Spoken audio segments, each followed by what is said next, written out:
All right, I got surgery tomorrow. It is the last day.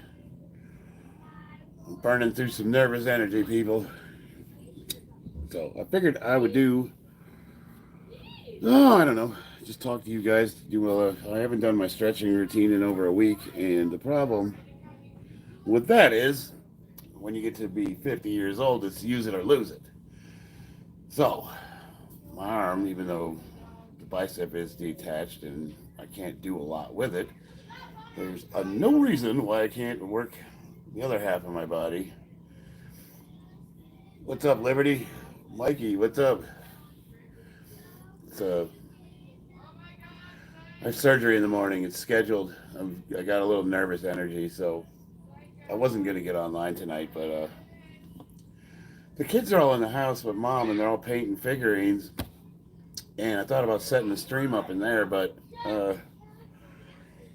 logistically, it just didn't work to move all the equipment inside. So I was like, nah, keep it simple. Thanks, Mikey. Am I taking it easy tonight? No, I haven't done my stretching in over a week, and uh, it's kind of one of those things where if you don't keep up on that, that goes by really fast. So I figured I would at least do a little bit of physical therapy lifting. I don't know if you guys can see my fire drake here, but he's coming along pretty nicely. So this is all the primary coats, and now we'll start doing the detail work to him to really bring out the effects. Like we'll do like some shading to make his head look like it's glowing. The idea is to make it look like it's actually on fire instead of having just like a yellow piece of plastic on top of his head. So it's a special effects painting. I want to make this rock formation he's on look like it's a translucent crystal. So I'll have some really neat. This will be a nice little showpiece when I'm done with it. And this is the first miniature I've painted since I started live streaming. I was painting miniatures regularly and I got away from it. And so I'm glad to see that I haven't lost those skills. How do you stay this jacked on off days to speak? Well, I mean, when you train for 10 years straight, you're not like, see, that everybody thinks, guys that are, when you start training, if you hop on gear right away, which I would never, ever, ever, ever suggest to anybody, but let's say you do. And you see this a lot with like Olympians. Guys get injured or they hurt themselves internally and they have to get off all the drugs they're on and they wither away and die. Well, two things are happening there. One, uh, you know, they didn't have a good physique naturally to begin with, and two, they're not training at all. Like they're just not training. You see a lot of these guys like old bodybuilders that just stop completely, like for whatever reason. They completely just give up and stop training. They don't even go to the gym. So then you see them and you're like, oh, this is what happens. Like, no, you don't. Like, first of all, I'm not on a ton of stuff to begin with. But if you do a little tiny bit of maintenance lifting, you're gonna maintain a pretty decent physique. And it doesn't really have to be. Think about like Think about how easy this is. Like, so I got ready for this competition, and my maxes, we'll say, projected maxes were 660 for the squat, 405 for the bench, and I would have maybe hopefully attempted 700 on the deadlift, right? So it's really hard to stay that level of training, but what if I just trained to my openers? What would my opener for deadlift have been? It would have been 620 pounds. Squat would have been 610, 615. Bench, 375, 380.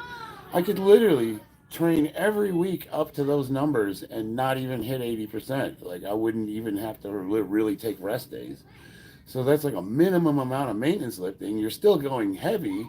By most people's standards, it's really heavy, but it's like easy. It's like, what's your max squat, Freshly?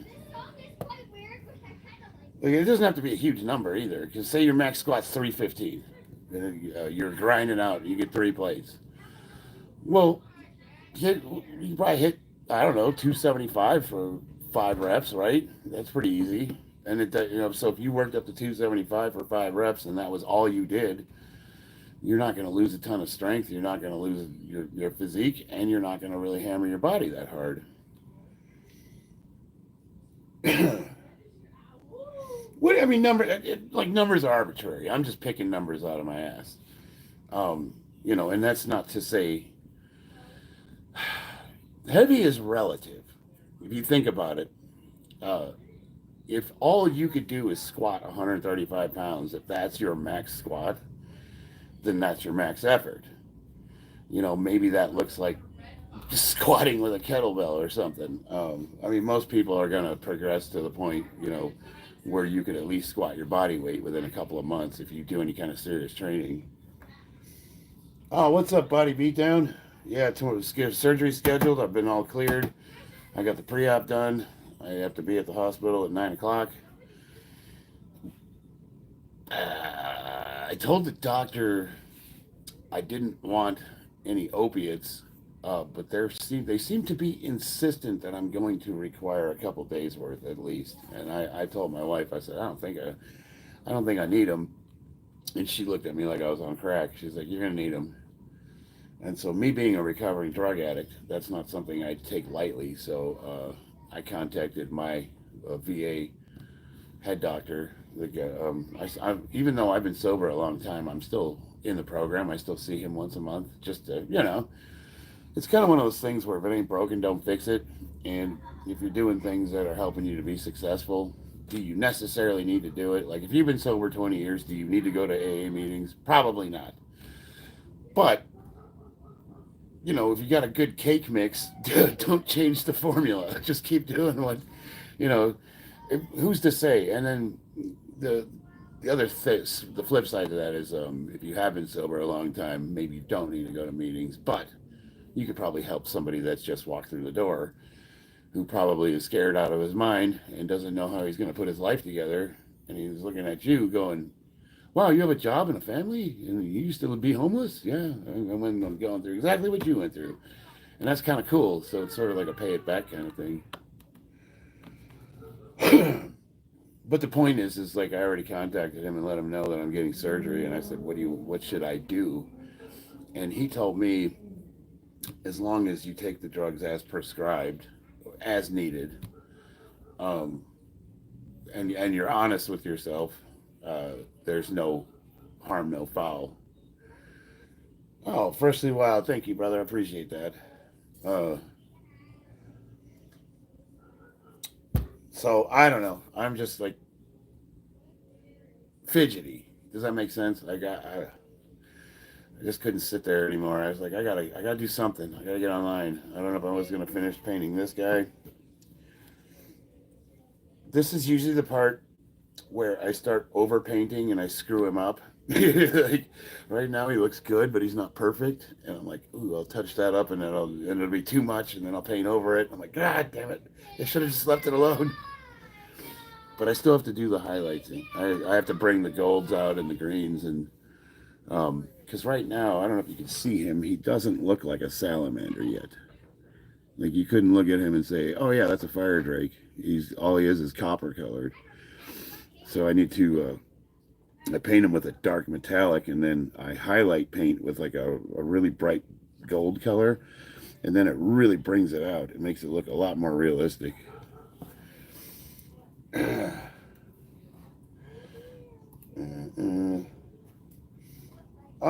So AP got his comment deleted. He said, how long did you abuse drugs for?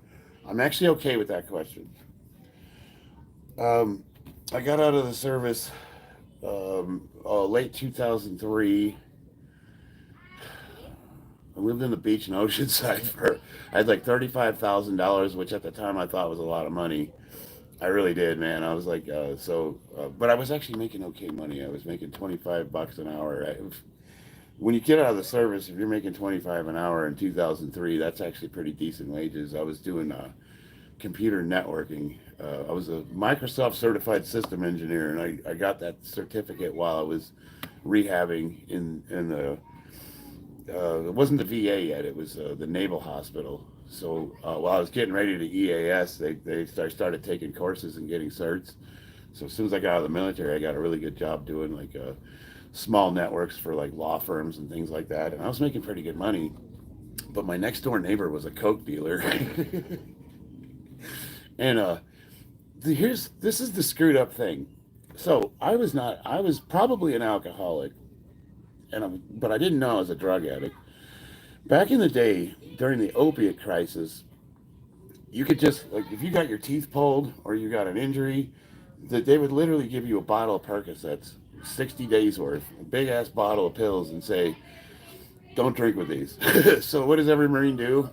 Spreads them around and drinks with them. But what they didn't tell you is that they're physically addictive, and once you're out of the system, they just pull your prescription. I didn't know this at the time, but I was getting really, really sick, and I did not realize that I was going through drug withdrawals. I had hot flashes. I was throwing up. I was shitting myself. It was really bad. And my neighbor, being a drug dealer, he goes, "Man, it really looks like you're going through withdrawals. What do you got going on there?" And after talking to him, he's like, "Oh, yeah. So he's like, here, try some of this." And that's how it started. I was minding my own business. I wasn't even looking for anything. And next thing you know, I spent like 2 solid years partying and doing drugs. That money ran out. I started using my company credit card that I had. I started buying computer parts and then selling them for drugs. Once they started doing their finances, they realized I had some discrepancies in my invoices, and then my boss is like, "Hey, clients have been complaining. You've been acting a little weird when you go to the office." I'm like, "Oh, I guess I was going there high as a kite, trying to fix their servers and stuff like that." So, short story long, it wasn't too long before I was out of a job, and now the party's over. I was lucky in that I did drugs so much and so fast that it kind of burned me out. Like I was only on them for a couple of years before I was homeless. Whereas guys, a lot of the guys, their stories are, 10, 15, 20 years of abuse before they got help. Well, with me, I was such a disaster that I burned through every bridge that I knew in about 2 or 3 years, and I wound up living in my car. So now I moved to Vegas to get away from all that, but I never quit drinking. And then I got a pretty good job. I became a steel worker. I got into commercial construction. I was a carpenter for a while, and then the housing market crashed, and I became a United Steel Worker, and I did that for 13 years. But after a few years, the drinking started getting really bad, and then I had to get off of that. So that's when I checked myself into a VA hospital, and I've been sober since 2013. I've been to 13 rehabs and detoxes. In that last year, I think I did like 7 of them in the last year before I got sober.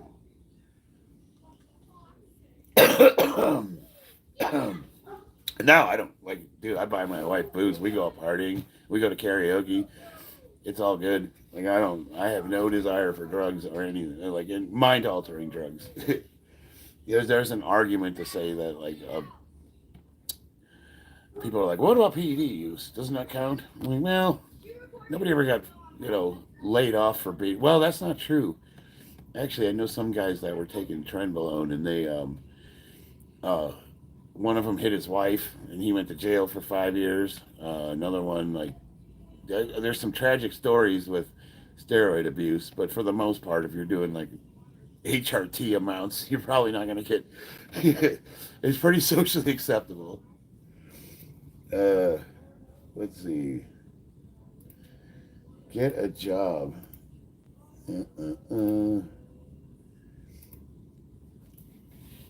Oh man, I wish I wish I made enough money on YouTube to not have to work. That'd be awesome. Uh, Natty or not? I'll answer that for you. I'm not natural. Well, actually, right this minute I am. I had to come off everything for surgery. So I've been natural for a week. I think it takes like 2 weeks to get out of your system. Uh,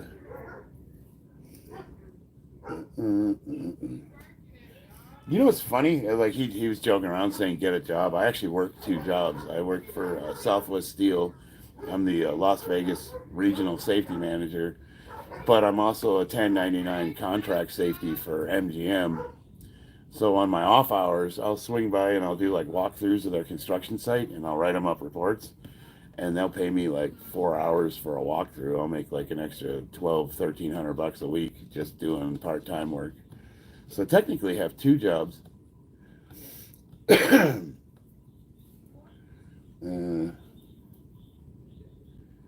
Yeah, well, here's the thing, Steven. Is it in the past? You know, you heard that story where like guys that have been sober a long time and then through circumstances where they were allowing themselves to slip, you know, they relapse after 15, 20 years.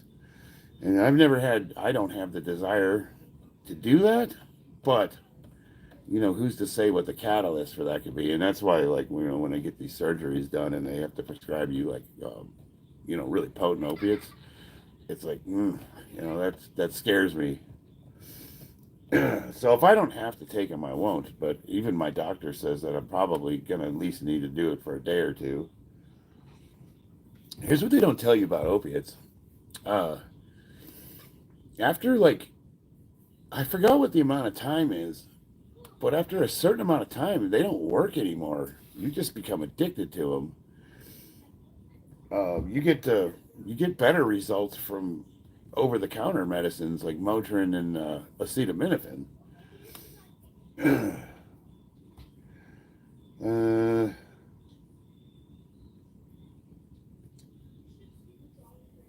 okay, I am not going to talk to a 14-year-old about steroid use, so I'm gonna go ahead and get rid of Leylon. Uh, Mods, if you see anybody that claims to be underage, under the age of 18, and they talk about anything, uh, they got. I just don't. Just get rid of them. Like I don't want to ban people, but like I also don't want to entertain conversations with minors. You know, does that make sense? It's funny. I mean, he's probably not a 14-year-old. He's trying to be funny, probably, but I just don't even want to like. The second you tell me you're 14 years old and you're taking testosterone and you're asking my opinion for it, my opinion is you need to seek psychological help and get off my page. Like I'm not going to get a strike from YouTube for talking about steroids to a minor. That sucks. That's a judgment call because I doubt he was actually a 14-year-old. He's probably just a troll that was trying to be funny.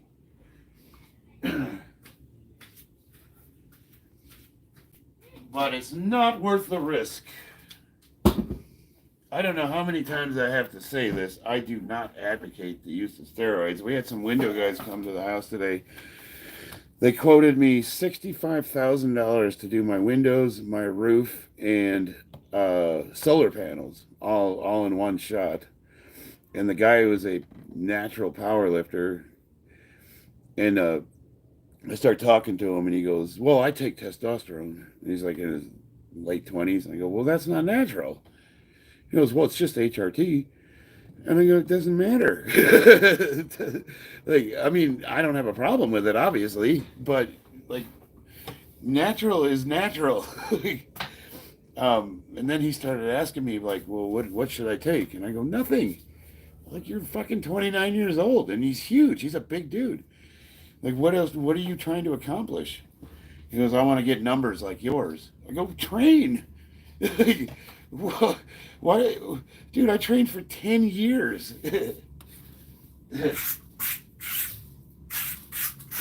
I just, I guess the point I'm trying to make is like, steroids, PEDs, absolutely will make you stronger, but there's so much misinformation. Like guys think they don't that does everything for them and they don't have to put any work in. It's like, come on. Like you still gotta lift the weights. Like if everybody could take steroids and become an elite level power lifter, then they would be an elite level power lifter. But they're not. Why is that?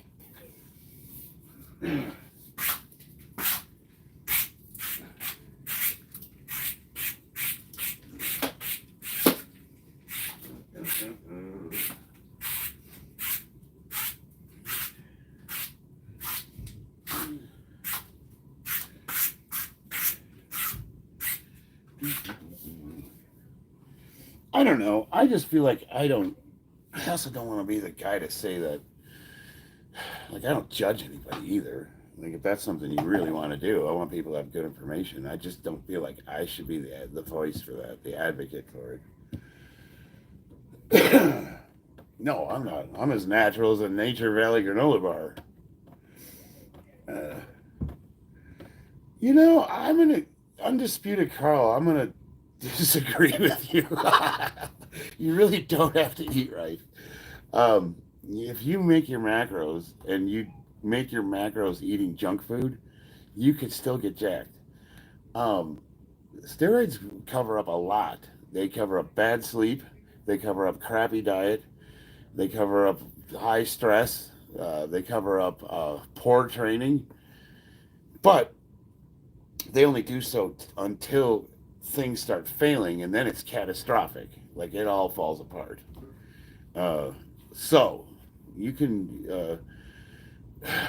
The moral of the story is like you definitely should, like, if you are doing everything right and you've worked to a natural physique and you feel like you're reaching your natural limits, or in my case you're getting in your mid 40s close to 50 and you feel like things are going down, you can get blood work for that and it'll tell you, like, yeah, at that point, sure, there's a good use. Or the other, what I do advocate for is, like, if you're recovering from injury, like say you got in a really horrible car accident. Like my buddy fell off a tower 120 feet and he broke almost every bone in his body, and they put him on human growth hormone. They put him on a bunch of anabolic steroids. They threw the kitchen sink at him. He got stem cells, and he looks. You would never guess this guy broke every bone in his body. Like, he's actually in pretty good condition. His name is Shad Lyerly, and he was an MMA, a UFC fighter. I don't know if he fought in the UFC, but he has a record. He was a pretty good fighter. He was coming up, doing really well. But a lot of guys that are professional fighters don't make a lot of money, so he was still working construction on the side, and he was doing maintenance to cell phone towers. And he had a fall protection failure, and he fell off that sucker, over 120 feet. Bam, hit the ground. Um, Almost died right there. I guess they found him, and he was damn near dead. And if you look at him now, he's in pretty good shape. He works out, he trains. You would never guess the guy got injured, and a lot of that was the insane amount of work he did, plus the PEDs they put him on, like such as like human growth hormone. And then that to me is like a really good use of modern medicine. Why wouldn't you do that? Logan Chitwood. That sounds familiar, Alex, but I don't. JP, what am I taking? Nothing right now, but all I've been running is a little bit of testosterone and what's called dihydroboldenone, or DHB. They call it old man trend. It's a pretty mild anabolic. It's good for older guys. You get pretty good. I've been getting really good results from it. I had a stroke. I need it, but I haven't taken it again. Memorial Gardens. Oh man, that sucks to hear. What caused the stroke, if you don't mind me asking? What's up, Ian? I believe you should get as big as you can naturally and then determine what you want to do from there. Yeah, I agree with that, Tyler, 100%. Yeah, he survived, and I asked him if he was ever going to fight again, and he probably could, but he said that there would be no point to it because he missed his window of ever being like a champion. and he's a safety manager like me, and he's really smart. He's one of the best uh, in our profession. Then he's doing he runs he's like he's high up on the food chain of Shuff Steel. I'm an electrician, and Demetrius Johnson's one of my role models. Mighty Mouse is my favorite fighter all time, hands down. You're a very kind person. Thank you. Keep spreading your joy. Thank you. Is it Nick Hill? Nick Hill? Is that how you say that? I'm trying Clomid. I don't really know much about Clomid. People have asked me about it. I know they prescribe that sometimes. I'm not sure what Clomid does. Please talk about peptides. Well, what do you want to know? Uh, Peptides are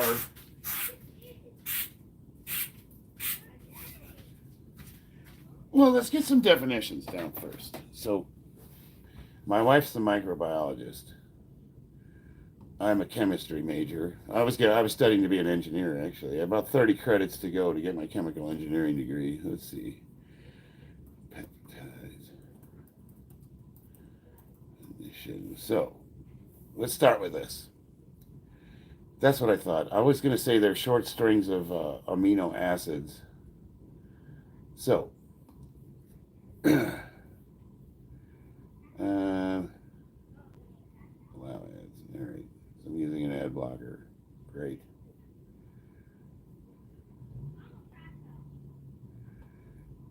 Allow for this. Oh, God damn it.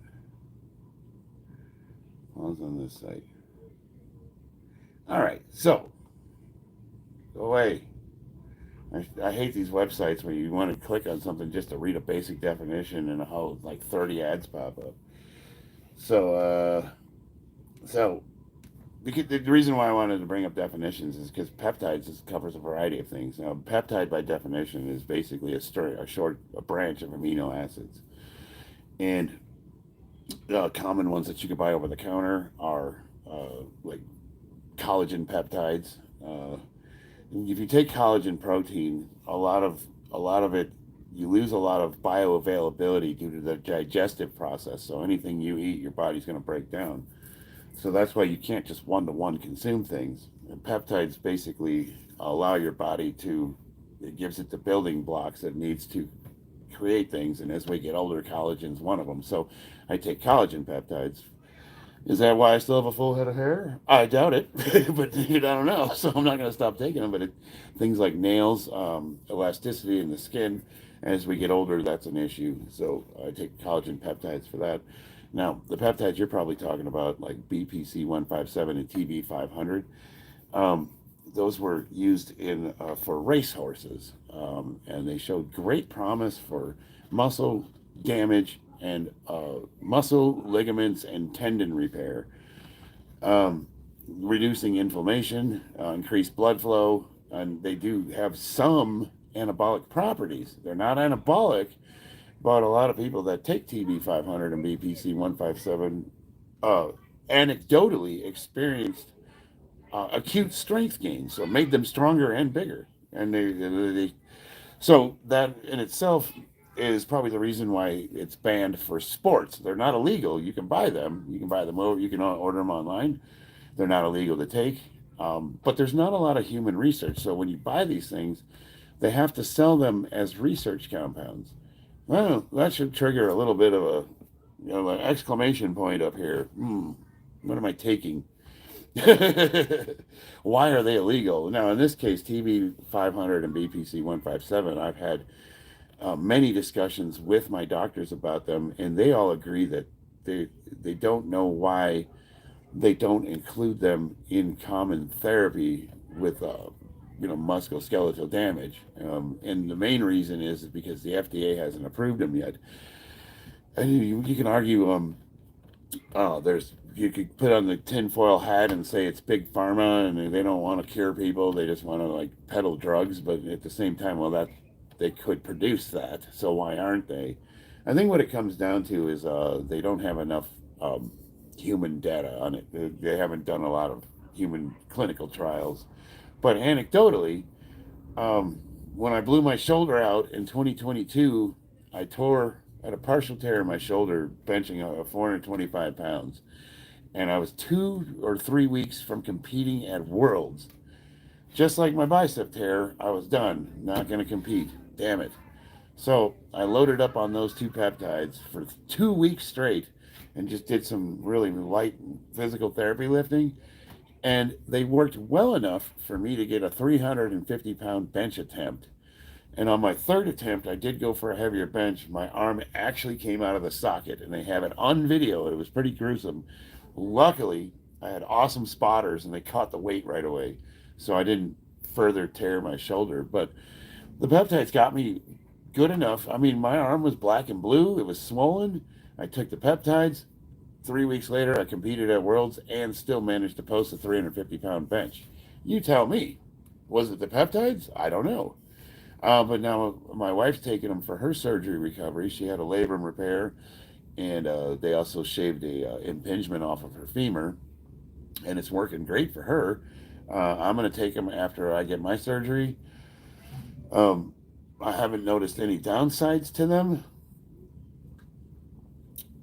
But there are tons of peptides, and not all of them. Some of them they'll slow. They're purported to slow down the aging process. Some of them are purported to reduce inflammation. Some of them are purported to increase human growth hormone. None of them have are FDA approved.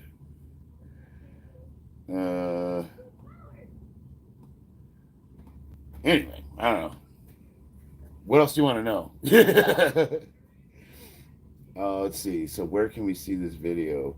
I have it. It's in my if you look back through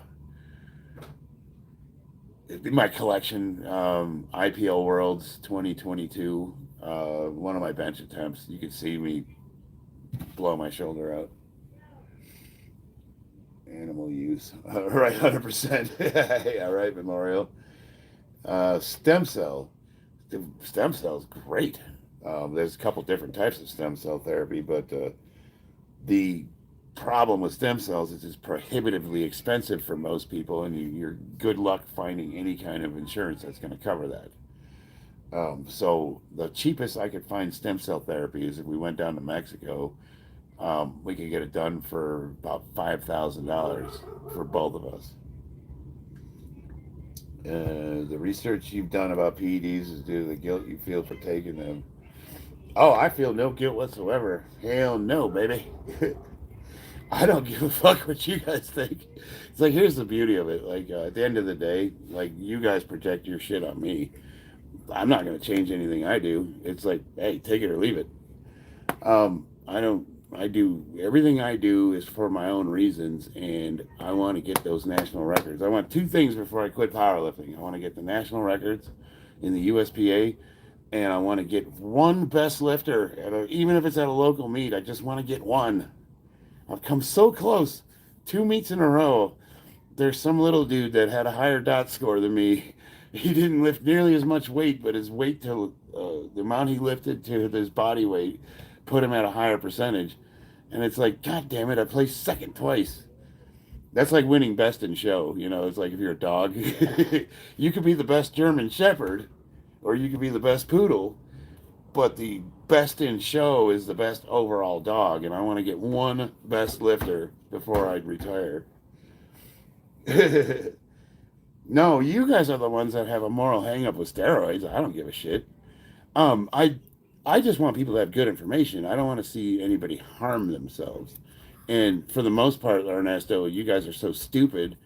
You don't really know what you're talking about most of the time. And it just terrifies me. It's like, where are you guys getting your information from? Most of you watch TikTok and you think everybody that's bigger than you takes trenbolone. It's like, okay, like, I'm here to help. I want to sift through the information so you guys at least have, the one thing I don't want to be responsible for is somebody doing something because they think I do it and they think that it's going to help them. And that's where I try to be careful. You know what I mean? I want to make sure people have good information. Let's see. It took you like 5 minutes. You popped your bicep tendon. It took you 5 minutes to convince yourself that you had popped your bicep tendon. I felt sorry for your daughter. I'm not sure what you're babbling about, Ernie. Why do people care? It doesn't matter. Yeah, I don't know, Steven. I really don't. That's their hang up, you know what I mean? Like you're projecting your shit on me, bro. Ernesto, I feel sorry for your parents. Were you in the Marines? Hell yeah, Alex. Yeah, I don't know. I don't know what Ernie. I don't know what point you're trying to make, but like injuries happen. Like, I don't know. I'm getting surgery tomorrow, and you could say, well, I mean, maybe steroids contribute to that, possibly. Um, I know it's a common injury in construction. I've had 3 guys in the last 6 months that had to have this repair done. Uh, I don't think any of them were taking steroids, but I don't know. I guess I could ask them. Uh, Mr. Pierce Boxing, what's up? Hell yeah. Tom Aspinall or John Jones? Who wins? I don't like John Jones, but it's kind of hard to argue against him. You know, like I have to go with John. You know, and until somebody beats him, uh, I'll be praying for you. Thanks, Tess. Thank you, Clash. I appreciate it. Hey, Ernie, you still haven't made a point yet. Uh, are you a WWE superstar? I wish. How cool would that be? Oh, you want to talk about? So we were looking at industry injury rates because I'm a safety professional. So we go through these. Uh, I don't know what do you call meetups, professional meetups, and they talk about like industry standards, and it's very boring. But it's a free hotel and meal, and conventions, if you will. And surprise, surprise, the industry with the highest percentage of career-ending injuries is the WWE of professional wrestling. It's more than underwater welding. It's more than iron workers. Actually, iron workers are relatively safe. That industry's come a long way. Uh, wrestling is the highest injury rate. What's up, Mister Sigmalian? He's bigger than an average wrestler. I don't know. I don't know about that. Kind of effed up on pain meds, but just popped in to say hi. I, I don't say, Jesse. Hey, if you got a good buzz going, I mean, don't let me ruin your vibe. John Jones is undefeated because he's an extremely good fighter, but he also studies his opponents. Um, yeah, and I will say this one thing that I've noticed John Jones has the ability to do is um, he can watch somebody do something and then put it together in his head and then do it himself. I guess the an example would be like if I watched a Bruce Lee movie and I saw him kick old Chucky Norris in the mustachio, and the next day I'm out there doing that shit in the streets with nunchucks. Like maybe not to that extreme, but he has the ability to kind of like see people do things and then put it together and do it himself, and that's like a really really cool ability to have. It's almost like a superpower. John Jones does the best Trump dance. That dance cracks me up. Not for fun. Car hit me and broke my leg up to my hip. I don't like to joke around about being on opiates, but that happened yesterday. You got in a car accident? Uh, what's the Mustang like? Oh man, it's fun. I need to fire that thing up. It's been sitting in my driveway. Nobody's driven it in a couple months. Because I have a work truck, and then my wife can't drive. So, like, are you being so as far as maintenance goes? You definitely got to take considerable amount of protein. What's your favorite protein source? Uh, wow, meat, red meat.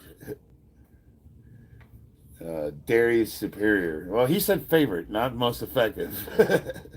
I like ribeyes. No guy hit black. I've. Oh yeah, yeah, yeah. Who's the best NCO you worked with? Gunnery Sergeant Tolles. He's a cool dude. You never know he was a Marine either. You just look at him, he just doesn't. He looks like Mr. Rogers with a mustache. Really down to earth dude. When we were in the shop and behind closed doors, everybody was on a first name basis, and we used to laugh out the window at all the jarheads that were all like motards. And as soon as he left that office, though, he would say, "You got to put the hat on. It's all business." But yeah, Gunny Tolles got us out of everything. He really protected us. How's Christina's hip recovery going? Good. She just started driving again. A little bit. I've never driven a car like that. I've only driven a motorcycle. Uh, let's see, Mr. Sigmalian. Yeah, I remember you, brother. Um, it's a lot of fun. There's faster cars. A Mustang is like, you know, it's not a Corvette. It's not a Ferrari. Um, I put a lot of work into it.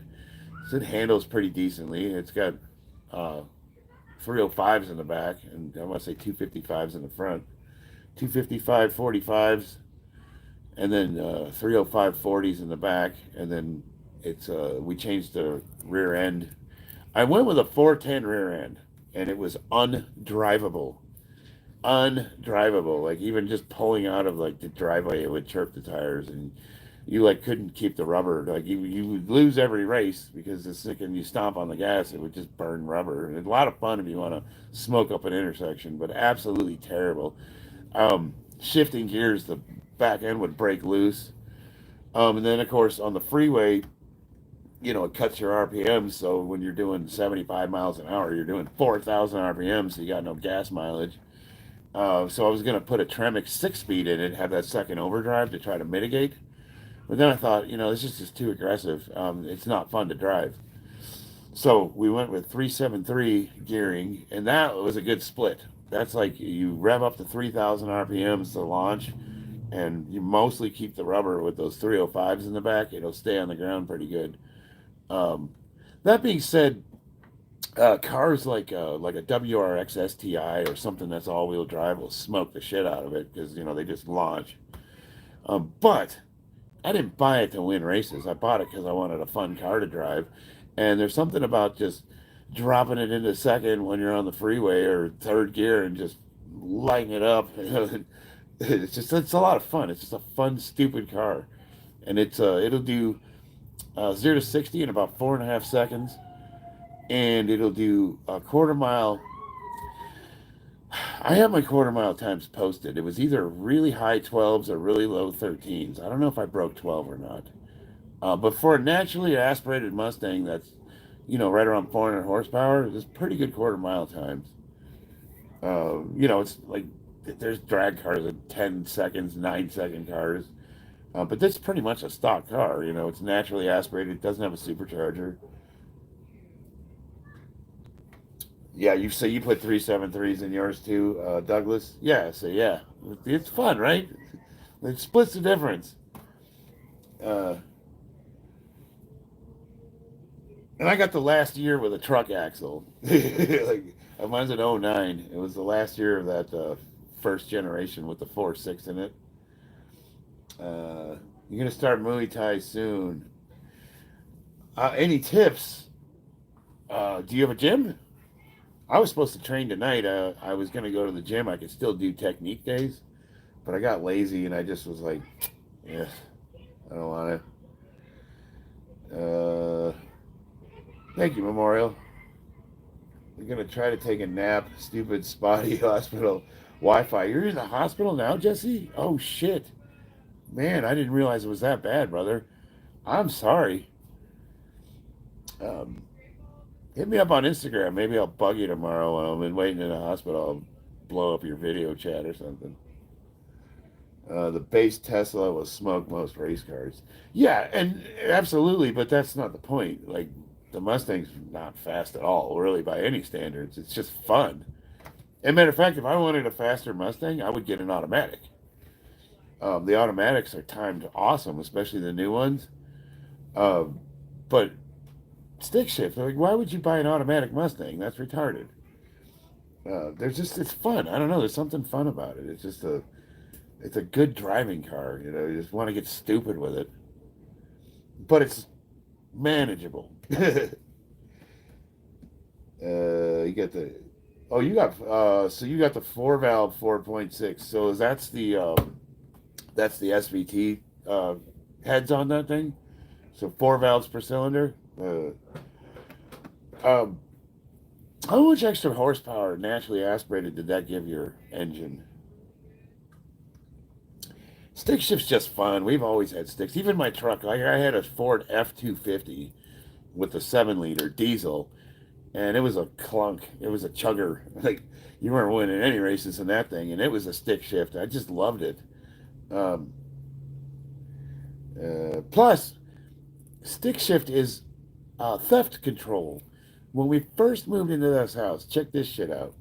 Uh, we were moving all our stuff in, and we were tired. And I went and took a nap, and I fell asleep for an hour. And my wife had left; she went back to her mom's house. And when I went outside in the driveway, both the doors of the Mustang were wide open. The keys were sitting on the fucking dashboard, and there was kids on bikes sitting at the end of the driveway just staring at the car. I came outside and I was like, "Holy shit!" And he just looked at me and goes, "That's a nice car, dude." And I'm looking, and I'm like, "Thank you." I am convinced to this day the only reason why I still have that car is because it's a stick shift. I had it sitting at my mom's house while I was out of state, and her uncle had a 2003 V6 piece of shit. Um, but it was automatic. Someone stole his, left mine. Like, why would they steal his and leave mine? They stole it. That's so funny. And up to this day, I'm convinced the only reason why they didn't steal my car is because I can't drive stick shift. Why are all these stupid websites popping up? Uh, let's see. They're hard to find though. Yeah, they are getting exceedingly difficult. Three valve. Got a reconstruction of my knee at 12:30 tomorrow. Oof. What are they doing to it? Got a Datsun B210. Hell yeah. Stick frozen open during a snowstorm. Uh, the old Datsuns, man. I lived in Japan for years, and driving a car like that would disturb the neighbors. Yeah, but Japan's got its own cars. So my sister and my brother-in-law were in the Navy, and they lived in mainland Japan, and he had a Nissan. What was that thing called? Skyline GTR 34 or R35, and you can't get that in America. And that was a badass car. I was gonna pay him to ship it to the U.S., but after there was all the cost was done, it was like way, way, way more money than the vehicle was worth. They buy those cars and then they sell them to the next families that come on base. But that was pretty badass. I would love to have that thing. That's all wheel drive monster right there. Uh, I can finally do 25-kilogram weighted pull-ups for 7 reps. Nice. Nissans are really nice. They're not in America. Some of them are. Uh, wow, they're putting bones back in place. So you're like, like, did you God, I feel really horrible for you, Jesse. That's terrible, man. I had to have my knee rebuilt. That's what happened to me when I jumped out of the back of a 7-ton. My knee landed and it went sideways, and it popped the ACL, the MCL, the patella tendon, and whatever that tendon is on the side. It ripped one of those. So my knee was just like hanging on by a thread, and they had to kind of piece it together bit by bit. And I got a big old scar on my knee that's about 6 inches long where they opened it up and got in there. I didn't have to have a knee replacement, but it did take, it was about a year of physical therapy and wearing a big ass knee brace that went from like my thigh to my ankle. That sucked, man. Uh, I came home one day, and husband had cut metal out for repair he was doing. It was a tin can hunk of junk. Yeah. The car was a dog. uh, how is it now? My knee? How's my knee now? Great. So that's how I got into powerlifting, as a matter of fact. So, amongst other things, when I got out of the military, I was addicted to opiates and I was getting rather overweight. So, when I got off of the drugs, this awesome VA doctor told me, he's like, look, man, the only way you're going to get better is if you start training. Like, I couldn't even walk upstairs. He told me I was way too young to be as old as I was. I can't even walk up a flight of stairs. Can't touch my toes. I weighed 250, 260 pounds, and not in a good way. So I just started going to the gym and I started doing squats, and it made my knee better. Now, dude, I could play basketball again if I want to. I do. I rollerblade with the kids. I ride. I don't have a mountain bike. I've got a. Um, it's a 24-inch BMX racing bike. It's a free agent, single gear. I grind on that thing. I'm by far the oldest guy at the skate park. Um, it's almost creepy. I don't realize I'm as old as I am, but I have my kids with me, so I can get away with it. If I was there by myself, it'd be kind of weird, probably. Broke my femur for a year and a half ago. Now just able to squat heavier, almost 2 plates. Not able to walk unassisted a year ago. That is fucking awesome, Douglas. How's your range of motion? So that's the first thing I always work on with guys in physical therapy when they come to me for help is we get them as close to ass to grass as possible. And if they can't, we work on getting them there. And a lot of guys, like my buddy Joe, he couldn't do quarter squats. He was so messed up his back. And now he can do his squat as body weight, full ass to grass squats too. But it took a year. It took a year of doing a lot of bullshit lifts to get him there.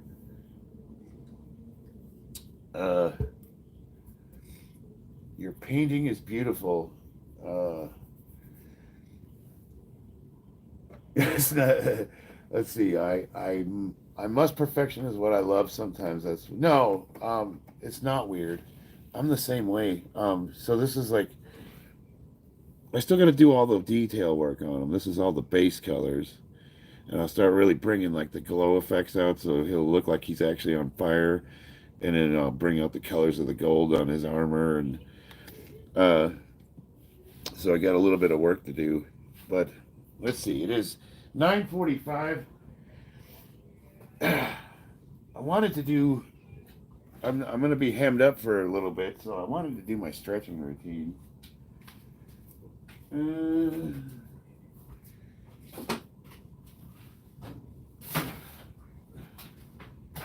Give me a second, y'all.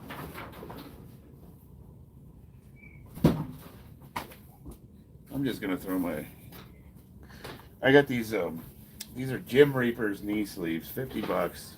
They don't provide any assistance for like squatting. Like when I say assistance, like if you put the SBDs on or those Helix ones I own, they'll add 10, 15 pounds to your squat. These will not. These are just like. They're 7mm neoprene, but what these really, if you have knee pain at all, the compression these provide just is wonderful. It just really.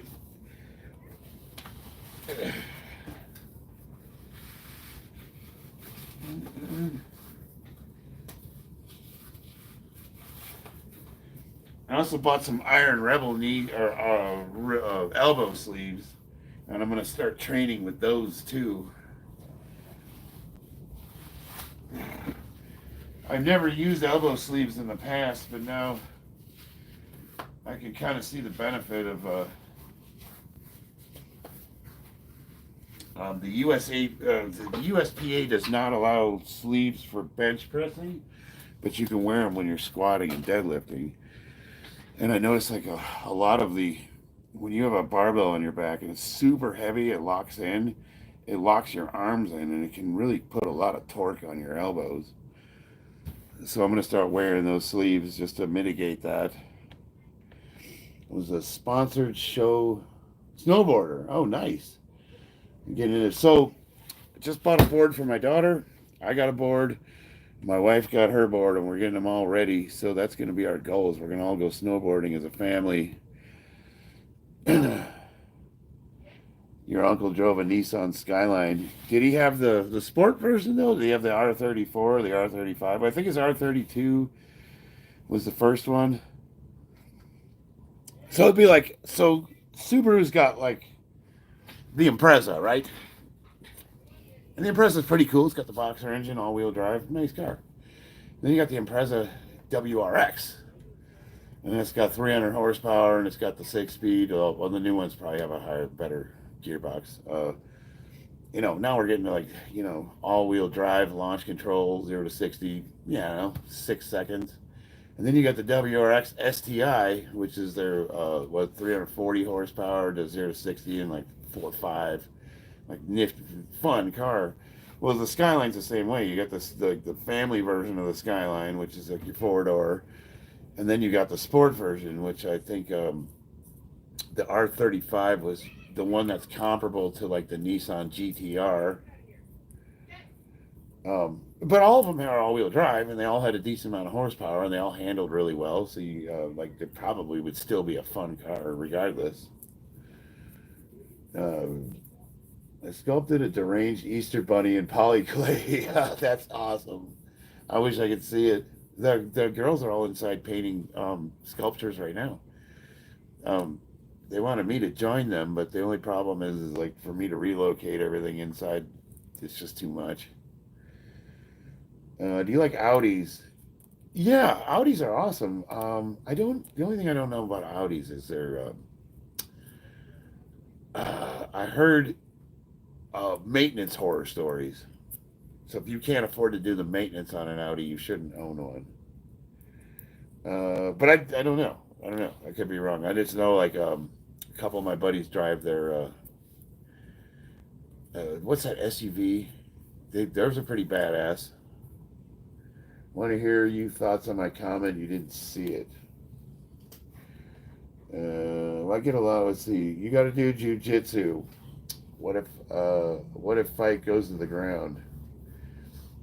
Well, I compete. Like I train Muay Thai to uh, get in the ring. So you're not allowed to go to the ground. It's not part of the rules. Um, and I actually used to train grappling a lot. I just don't like it. It's not fun for me. If the fight goes to the ground, you got some problems. You don't ever want to go to the ground in a self-defense situation. Absolutely. People are saying like, oh, in a self-defense situation, jiu-jitsu's the best. I'm like, yeah, what if his friend comes up and kicks you in the head while you're trying to put him in a submission? Like, being on the ground's a bad deal. Um, I carry a 45. If I feel like I'm in a self-defense situation that's life or death, I'm pulling a handgun out. uh, but no, I don't know. I do Muay Thai training because I enjoy it, not because I have any delusions of becoming a fighter at the age of 50. But I do spar. I love sparring. I love getting in the ring. I love getting punched in the face. I like going at it. Like I enjoy it. But I mean, like, I'm not trying to like become some sort of self-defense guru. I don't know. 90% of all self-defense issues is mitigated by just having good awareness. Situational awareness. Pay attention to your surroundings, and that would get rid of most confrontations. If you present yourself as a hard target, they will leave you the fuck alone. But if you're buried in your phone walking down the street and you're Mr. Magoo,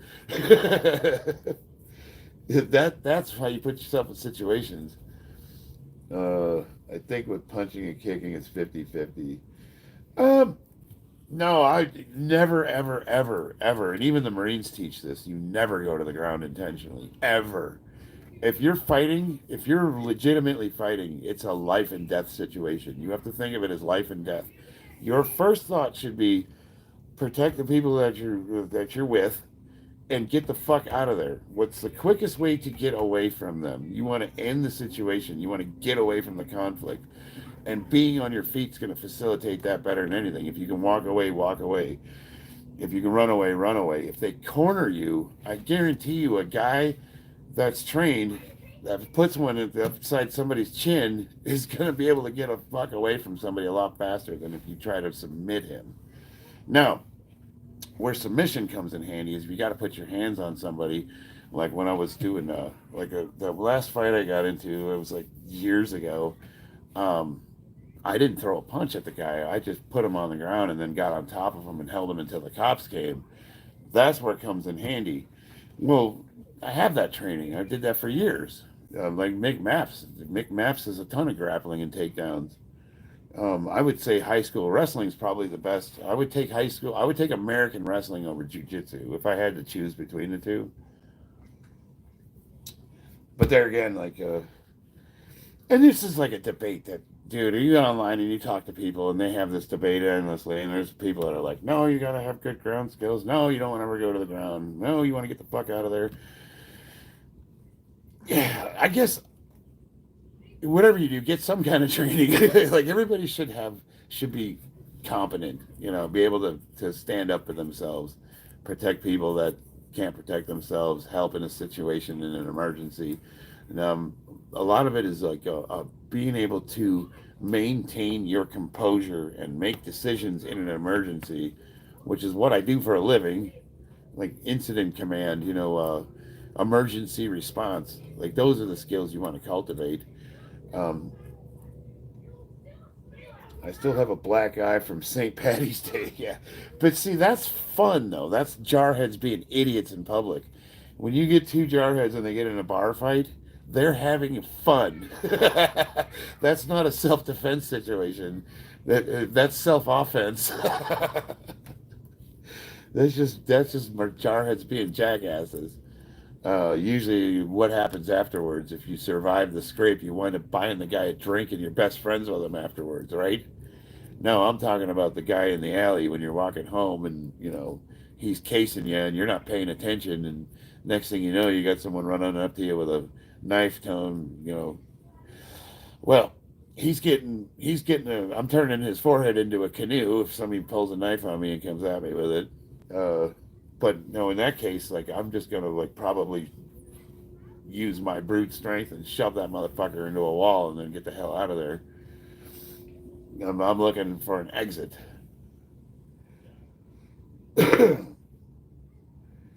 um,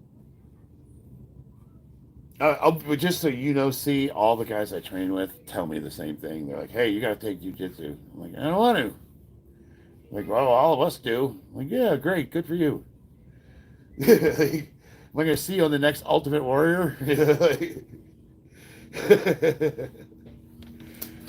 And I just enjoy boxing. I love the sport of boxing, the footwork, everything.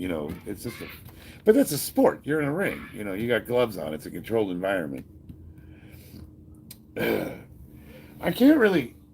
I don't know if I could punch. I popped my bicep, and I was like, I don't know if I could hit the bag. I think that would hurt too much.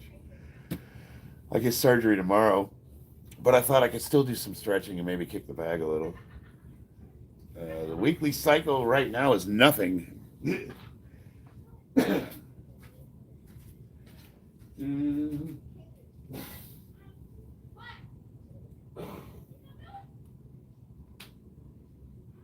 Oh yeah, that hurts just touching my toes. I can feel it like right up in here.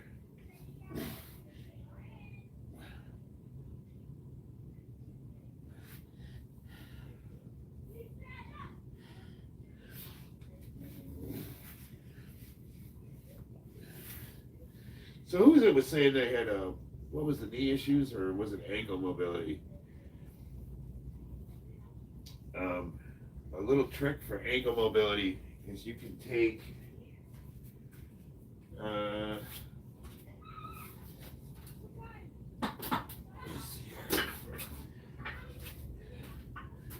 We got 40 pounds right here. So get in a squat position.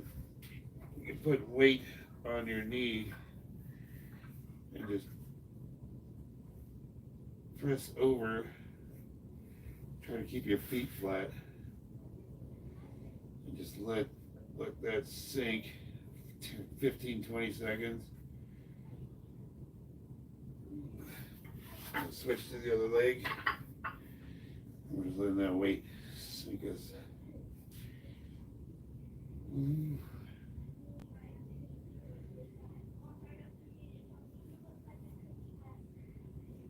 This will really help with like front squats or Olympic lifting. Usually it's a knee, your ability to get your butt to your heel, and the ankle mobility is a limiting factor for most people, including myself. You can also, if you don't want to use weights, you can just get your body weight over it. I'm doing the same thing here. I'm trying to force the heel down with my knee as far over the toe as I can. Can you guys see me okay in this? Yeah.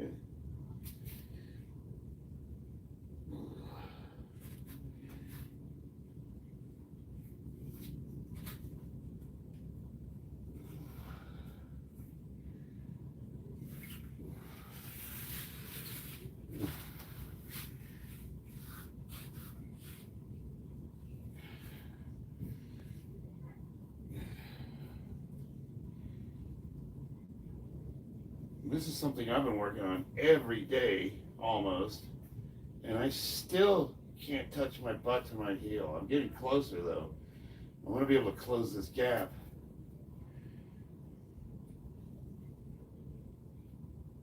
Because I'd like to start doing Olympic lifts. I want to start doing like the snatch. But that's going to require you have to be able to get an upright torso. You got to really be able to stack over your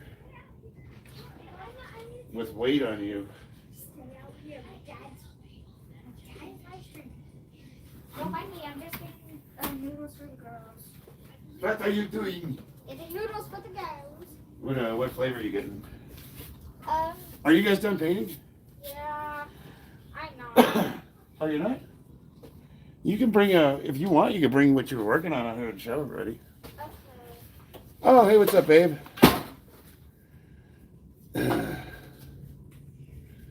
Let's see, y'all. Jackson Bird, you never find a hater that's doing better than you, right? No, I like the haters. If they say something funny, I'll say it out loud. Let's see, this dude gets smashed by most hitters, to be honest. That doesn't make sense, but I would say, I know I appear that way, but I'm actually into women. So I'm sorry there, buddy. You'll have to find your love somewhere else. Jackson wants to smash. Let's see what Jackson looks like. Go to channel.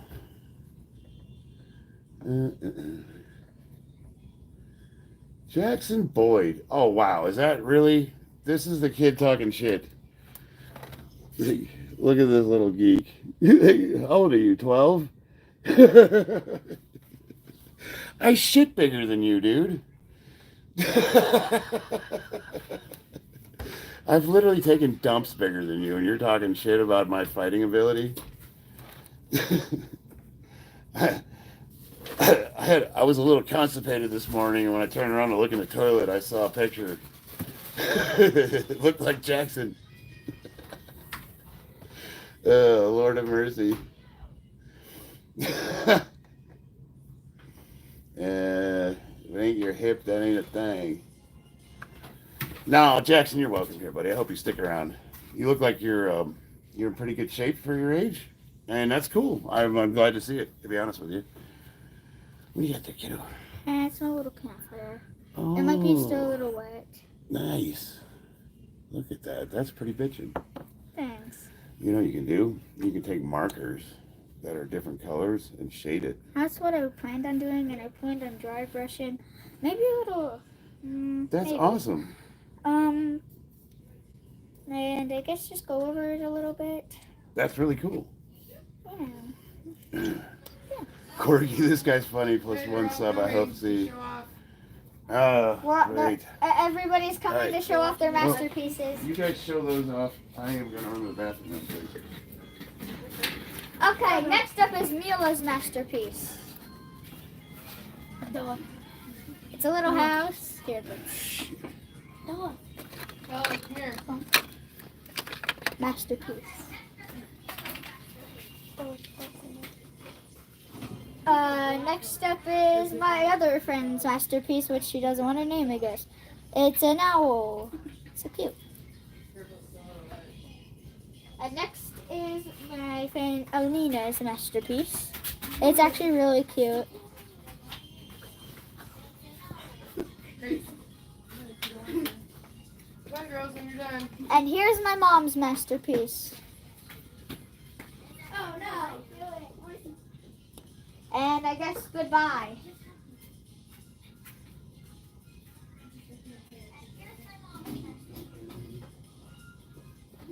All right. Good job, guys. Thank you. Yeah. Thank you, guys. What's up, B-Ball? My daughter, actually, she paints miniatures, too. Oh, I don't have any of them out here. They're all in the display case. She's got some that are really good. I would say some of her miniatures, compared to, like, what a lot of people that have been doing the hobby for years, you know, they're not bad. Thing is, mate, everyone's better than everyone. Yeah, right? This is, Phil, this is it. Really. Do what's fun. Do what you enjoy doing. It doesn't have to be, like, it's funny. You could be like a weightlifter, right?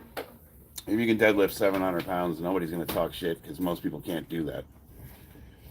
As soon as you put gloves on, everybody assumes that you're trying to be a UFC fighter. You can't just go, you're not like just trying to get into shape and maybe doing a hobby that you enjoy. It's like you either need to be the best in the world and like a champion K1 belt holder, or you're nothing. It's like, well, or could you just be a 50-year-old guy that likes training with his kids?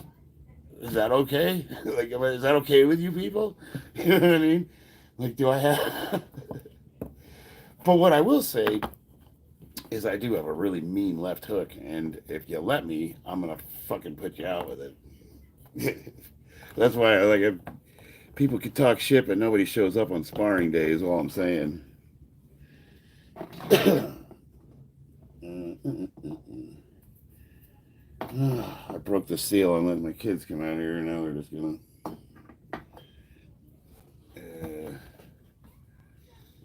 I was wondering about diastasis recti. Any update?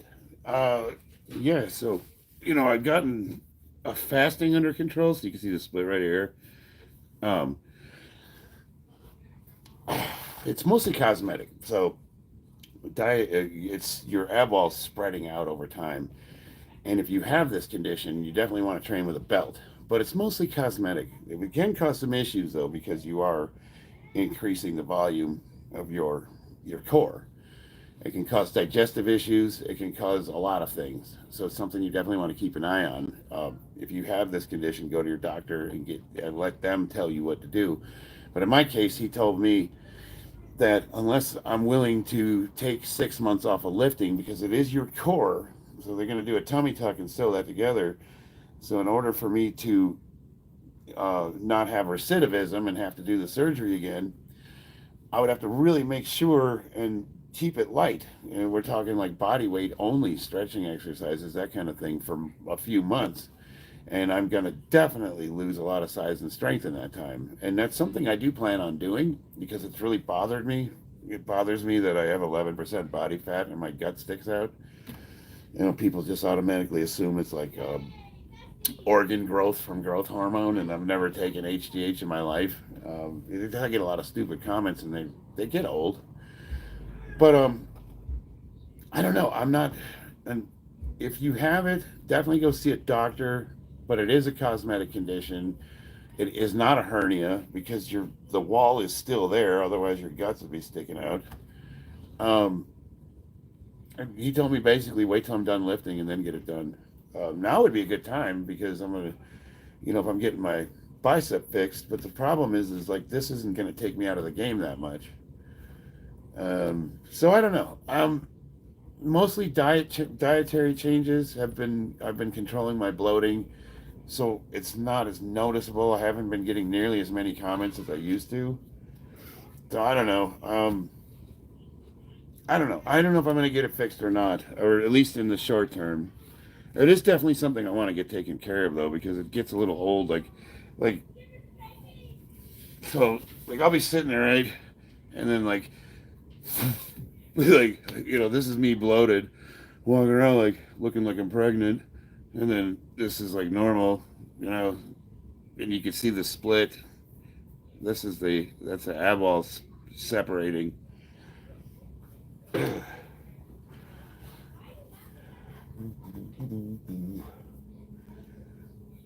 It's not comfortable to suck your gut in all the day either. Some guys can do it though.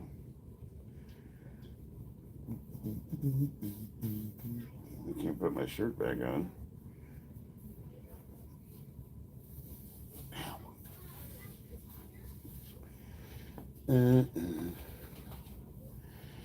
Thanks, Wesley. I don't like. It bothers me. That's why I always wear like. It bothers me that I have to deal with that. But yeah, it is what it is. If there's any more information you want to know about it, Greg, I mean, ask the question. Can it be? It can cause problems if you have digestive issues. If you get constipation, it can cause erectile dysfunction. That can be a downstream effect from it.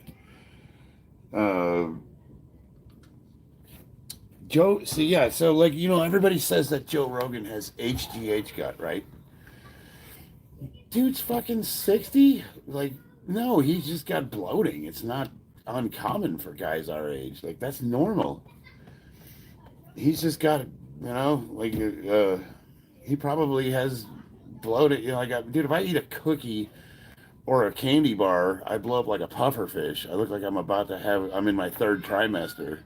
It's like, if you had organ growth, like who is that guy, Big Lenny, who had like a big distended muscle belly, like he couldn't suck that in if he wanted to. That was like, there was something going on in there that was way, way, way beyond like gas or bad diet. Like that's something he would have had to probably get surgery to fix. Thank you, Mount Gray. I appreciate that. I have bad constipation as a woman. I don't know what to do. Yeah, well, the first thing I would do is just I would tell your doctor because they'll do an endoscopy and they go in both ends and they take a look at what's going on.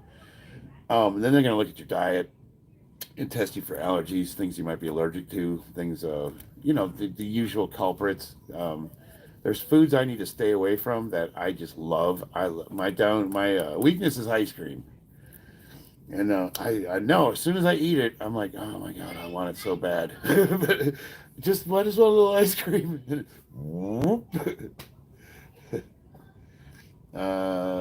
You think your uncle's car was the same as Paul Walker's? Are you talking about the one he died in or the one he drove in the movie? Let's see, Douglas. Joe Rogan has a little and a small frame. Yeah, so Rogan's I don't want to call him a manlet. I'm not exactly tall. I'm 5'9", but he is kind of built like a meatball. But he's a thick son of a bitch, though. That guy's strong. Joey's strong. He kicks harder than anyone I've ever seen in my life. You drinking water? Yes. And that's something I drink 2 gallons of water a day, but I like to filter mine through coffee grounds.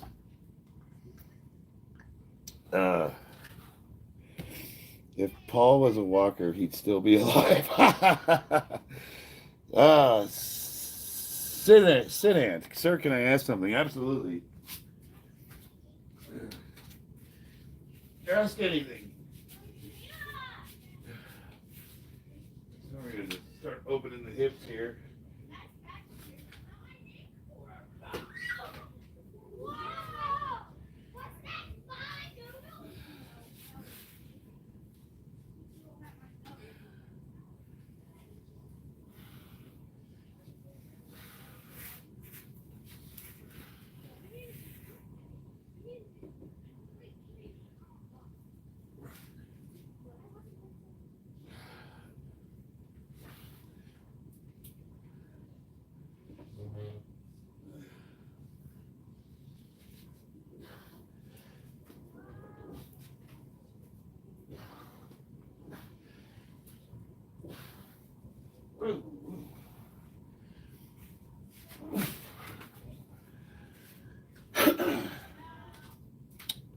Call them horseshoe squats. Got the Hulk doing gay stuff. It's only gay if your dick's touch. How many inches are your arms? I don't know. I'd be surprised if they were. I don't want to measure this one.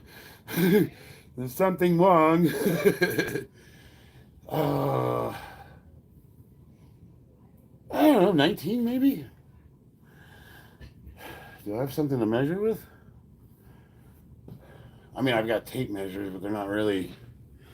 I don't know how you'd wrap this.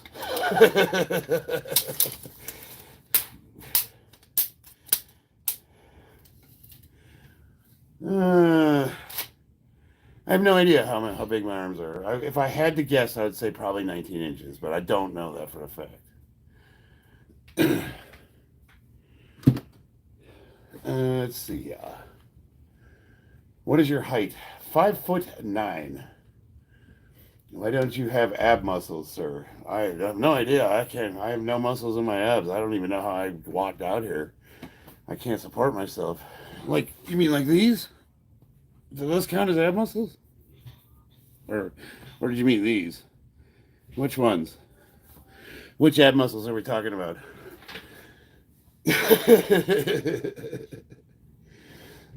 Why don't I have ab muscles? Are you stupid? It's me, Ryan. Let me look at your profile. Let's see what Ryan looks like. Go to channel. I don't have ab muscles, but that's a retarded question. Did you used to smoke? Are you wondering why my voice is like this? I dropped a barbell on my neck about 6 months ago, and I almost killed myself. And I have that on video, too. You can go on my playlist and see me almost kill myself with the camber barbell. I was doing bench press, and I forgot to put my safety spotter arms up. I thought I had them, and I went to set the weight down. So I wasn't even controlling the weight. I was setting it on those arms that weren't there, and it hit my neck, and by some miracle, I pinned myself. I was screaming for help. I managed to get and worked my way out. I was starting to black out. I thought this was it. I'm dead. I'm going to die in my garage, and I'm videoing it for the world to see. And it did fuck my voice up a little bit. Yeah. So I sound like Fran Drescher. Let's see. I've been focusing on squats for form and lately. Any advice? Kenny, I need to see your squat. To give you advice, I would need to see it. But I could definitely... what happened to my bicep? I have that on video as well. I was performing deadlifts and the tendon popped off my forearm. Like 6-pack abs. It's me, Ryan. Okay. What is that? 1, 2, 3, 4. Like, what do you need? What is that not acceptable to you? Dickhead? Like, what? I'm sorry I don't meet your scrutiny there, Ryan. I'd like to see what you look like.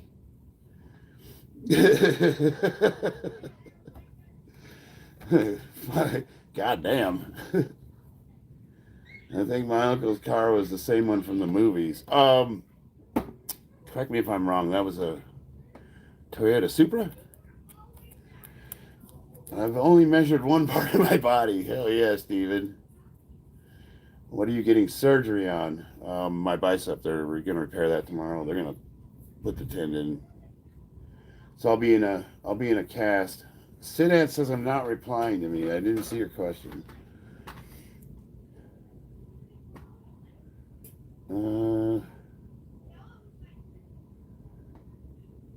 What's your question? I said, sir, can I ask you something? And then your next comment says they're like 20. I guess mine are 16 and a half. Sir, answer my question, please, will you? Well, what's the question, though? Like, I'm still waiting for the question. Where's the question in that? I don't know what you're trying to ask me, Sid. I'm going to call you Sid.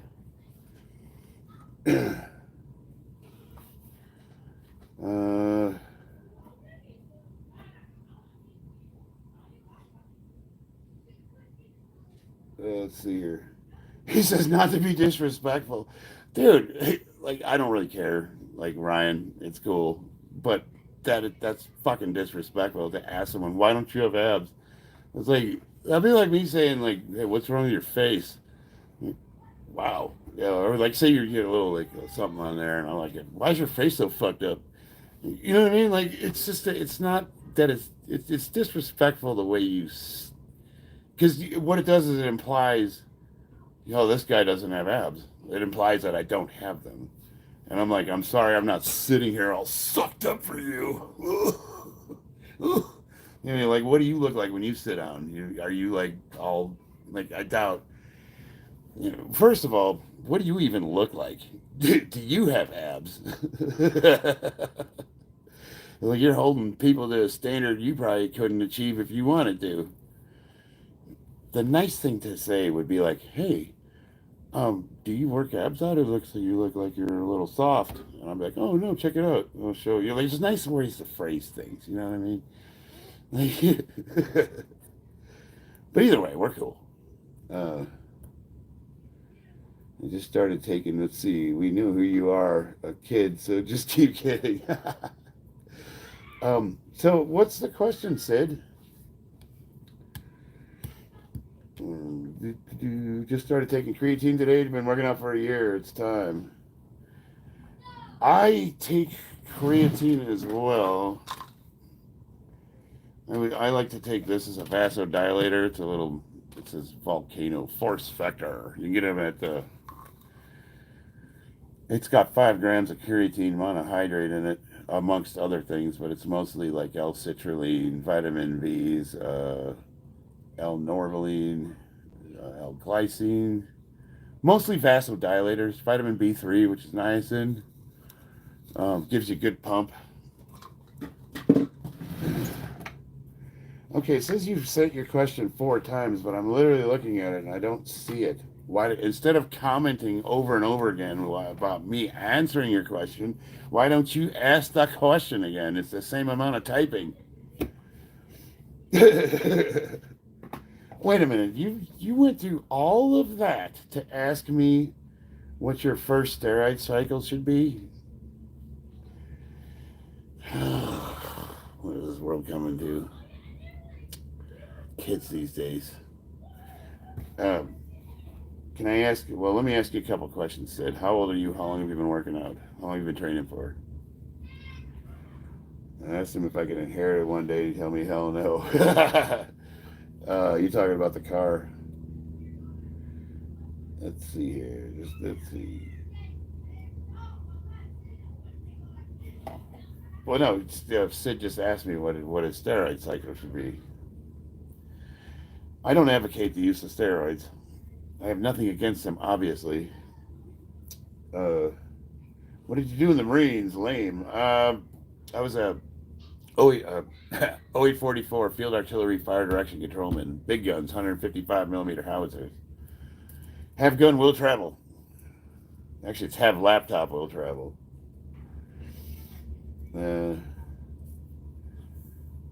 You're 19 years old and you've been training for almost 4 years. I would say do not touch steroids. Don't do it. Just don't. Don't do it. First of all, steroids are only going to make you, at most, 15% better than you are now. People have a very skewed idea of how much steroids do for the, like they do work. Obviously, people wouldn't take them if they didn't. But if you look at like the people that you look at online and who look the way they do an insane amount of training that most people don't do naturally. You know, they can't. They're not even ready for that kind of workout, and they want to look like that. Well, they're not gonna. You're not going to. You're gonna look about 10 to 15% better than you are now. So now imagine fucking up your endocrine system, doing potential irreversible damage. That you irreversible means irreversible. Once you turn a cucumber into a pickle, you can never turn it back into a cucumber again. So, okay, is it worth it? What are you trying to accomplish? Are you just trying to look bigger, and for what? You trying to attract women? Men, whatever, actually works well on men. You know, I'm 50 years old.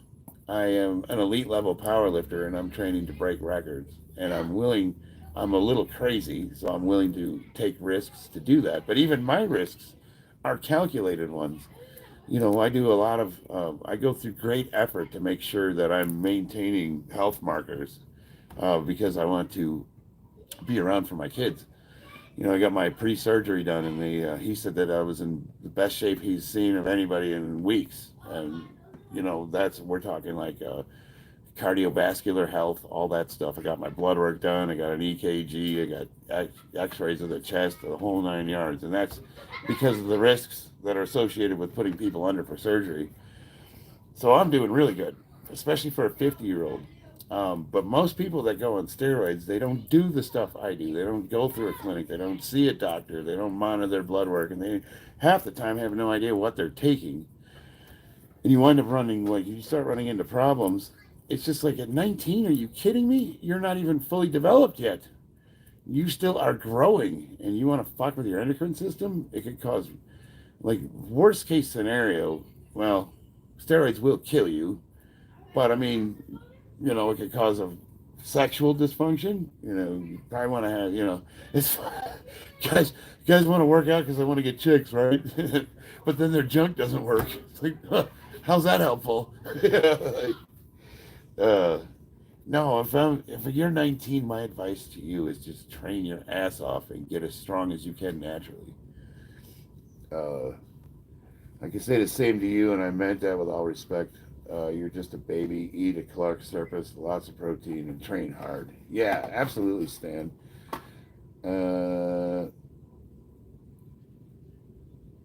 Now, what did Stan say to piss you off? Well, I'll leave that between you two. I want people to. I won't judge. You know, I don't judge people that use steroids. Obviously, I think it's a personal decision. I don't see them as anything wrong with them. I think there's really good case scenarios for usage. If you're an elite level athlete, if you're trying to achieve something, if you have some sort of a physical deficiency that you can't overcome, if you're recovering from an injury. There's a variety of things that I think steroids are great for. You know, doing a cycle a year can really help with healing, you know, especially if you're beat up. I think it's really awesome for older guys as they get over 40, 50, and they're just starting to break down. I think it's wonderful. But for younger kids, man, it just fucks you up too much. It's too much. And you got to be super, super careful. You guys look at like Sam Sulek, right? Like he's on a mountain and stuff, and he's living his best life, and he's a millionaire, and he's living the dream. And you're like, man, I would love to be that guy.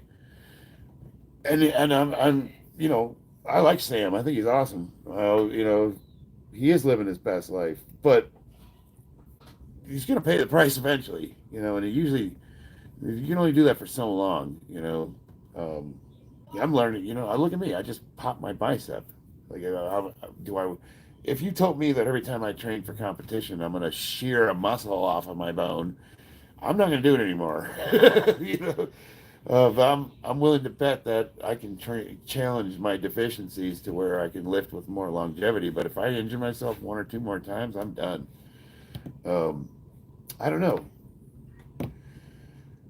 Bro doesn't even look like fifth strongest Marine. So, LOL. So, who's stronger than me? Which Marine has a higher dot score than me? This is for LOL 1, 2, 3, 4, 5, 6, 7, 8, 9. If you're going to challenge my title as World's Strongest Marine, you better come at me with some names.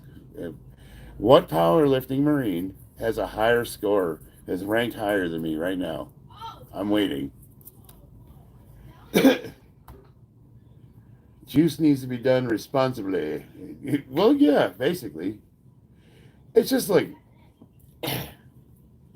we're gonna do what we're gonna do. You know what I mean? And that's cool.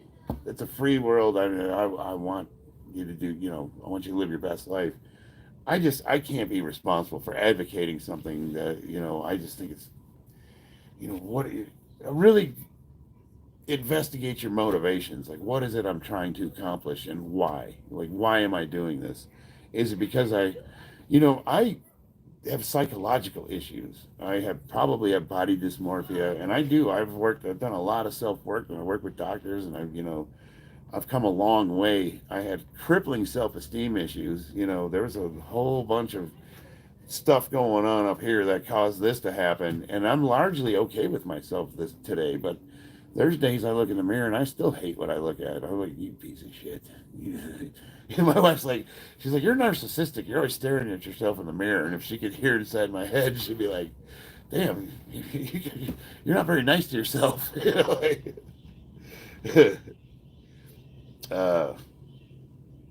yeah, bodybuilders actually turn off most women tests. Yeah, 100%. Uh, there's an uncanny valley line that when we see it, you don't know why it's unattractive, but it's the same reason why bodybuilding women at a certain point turn off most men. You're looking at it and you're like, what am I looking at? It's just weird. You become weird at a certain point.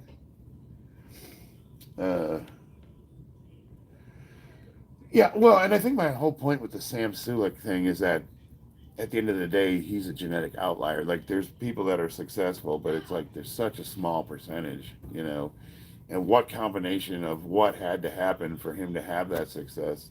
Like, you can even look at my channel. I've got coming up on 8,000 subscribers, and I get pretty good traffic on my live streams.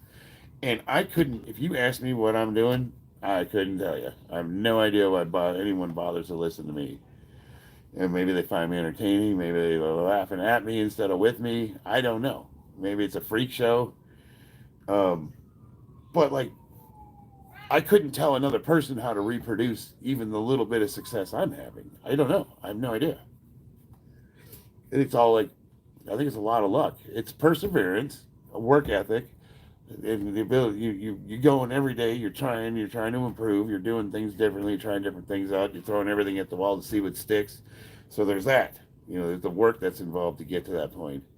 But then you got to have that thing that keeps people coming back. And I don't know what that is. And Sam has that thing. He's charismatic and people like listening to him. There's a million guys that are bigger than him and they don't do any traffic. They're almost insufferable to watch. A lot of the natural channels like that Leonidas guy and Bald Omni Man, and there's a couple other channels. You watch them and they're like, good Lord, these people are sanctimonious. I can't listen to them more than 5 minutes. They're not entertaining.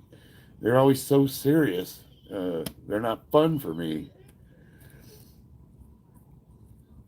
My wife said, bring it. Who's challenging her?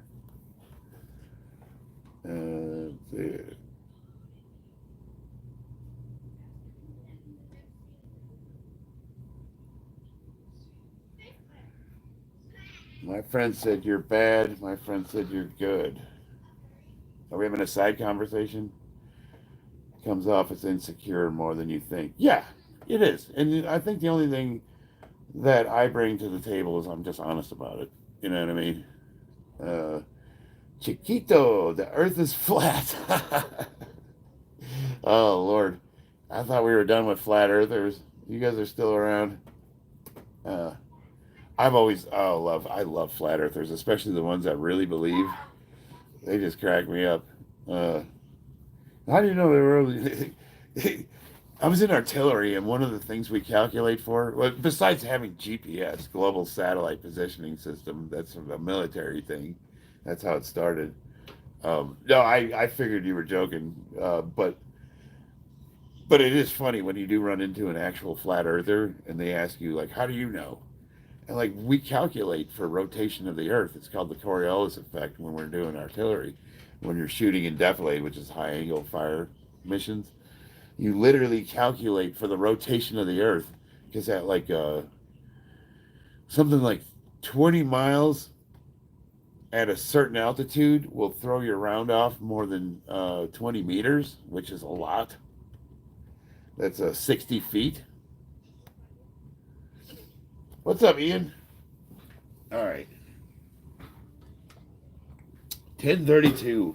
This is my last live stream. I don't know. I imagine with this surgery, I'm going to be wearing a cast for a week. So I am left-handed, so I can still do painting. So we'll see what my streams will be. I don't think and I can still, if I can train lower body, I will, obviously.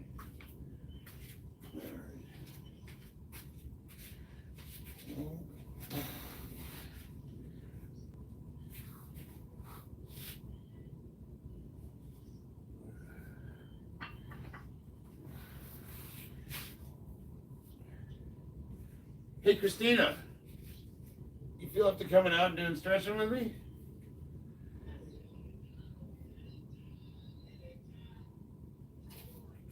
If you don't, that's cool.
That's good for the hips.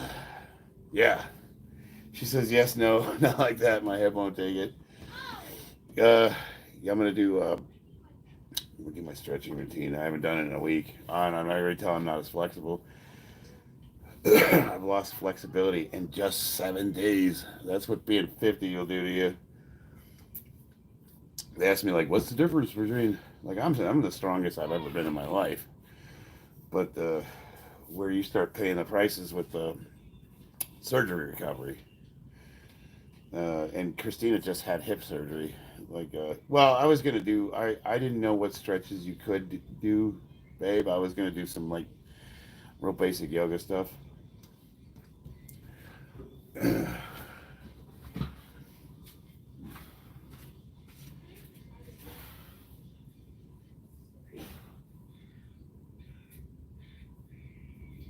When I do these, what I do is I put my hands under my feet, and then I pull my back up in an arch. So I'm trying to stretch the back out.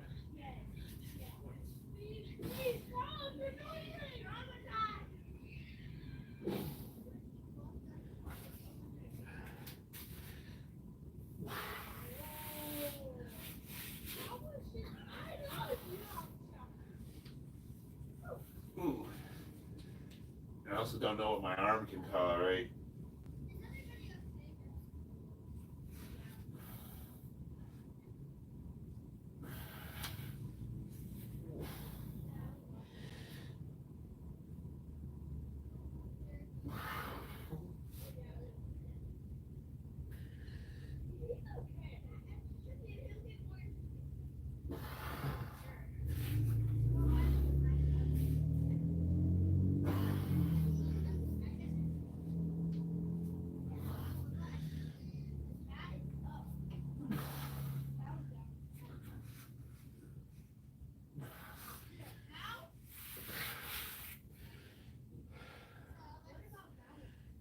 Oh, so you can almost touch my butt to my heels. I couldn't do this. I couldn't do this a couple months ago.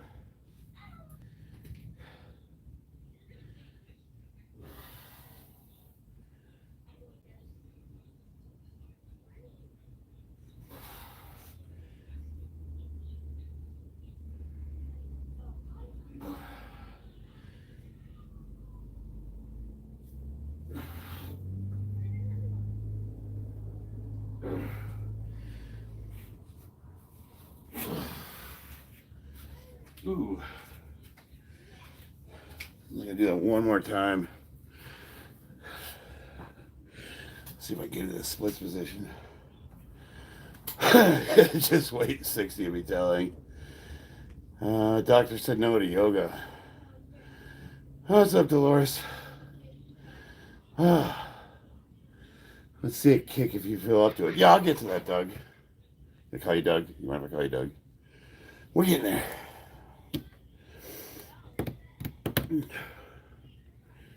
I'm sure I heard you fart stretching. Probably. I'm doing mobility as well. Ian.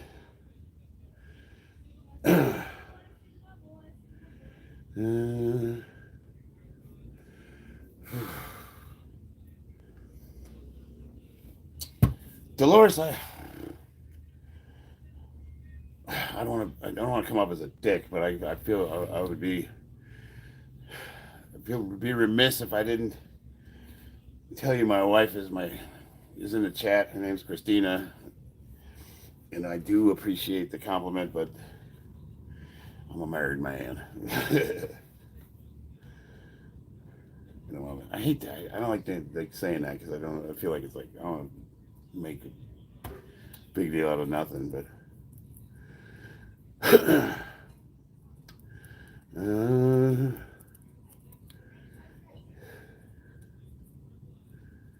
Yeah, we'll do some kicking here in a second. Now, this is a routine that I was doing 3 times a week.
This is a routine. There's a method behind the madness. I actually am doing sets of exercises.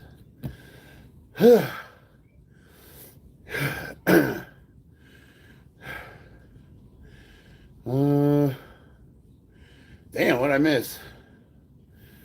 I didn't mean to start any shit. Let's see here. Shrunken pickle.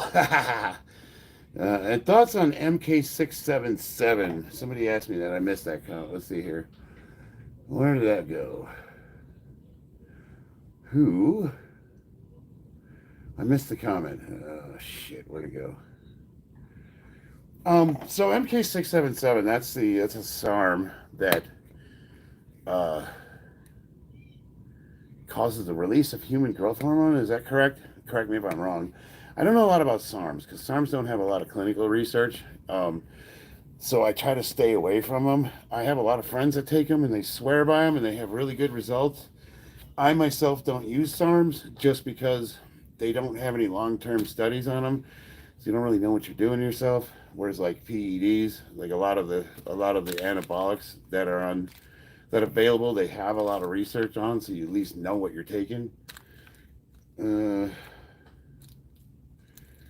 What the hell? Leave the guy alone. He's nice. He's married. I like women. I'm not gay. Like you, Dolores. Awesome workout body. What did I miss here? Did your wife just text you to say that? Oh, no, Dolores. No. I'm the kind of guy, I want to be friendly to everybody, right? People say stuff to me. I get comments from dudes. I get comments from women. But I just, without making a big deal about it, I want to show my wife solidarity. She's my partner and I love her. She manages everything. She's like literally the wind beneath the wings. I go to work. She does the finances. She takes care of the house. She raises the children. She manages my channel. She's my managing moderator. She's, the reason why I'm still ambulatory. She's the reason why I'm not dead. So it kind of comes off as disrespectful to her if I, giggle and laugh and flirt with the comments and I don't mention, I'm married and happily. So, I don't want to lose subscribers or put anyone off. But at the same time, if they were only subscribing for that reason, then I would be leading them on and that would be pointless anyways. So it's my baby. I love her. I love her with all. I got it bad for her. You could even call me a simp if you will. I do not care. She's got long legs, man. 5'9". Should see her in heels too. Ian cracks me up. We all love Ian. Some of his comments. Do you see a benefit in your stand-up with strength gains? Yes, big time. Yeah. I don't trust SARMs at all. Yeah, neither do I. It's just like, I know they work, obviously. People wouldn't use them if they didn't. Geez, way to kill the vibe, Ian. Yeah, dude, I didn't want to get involved. I saw the comment where you called him gay and he got defensive. I'm trying to be an example to the young man, and if someone calls me gay, I lean into it. And we all have a laugh together.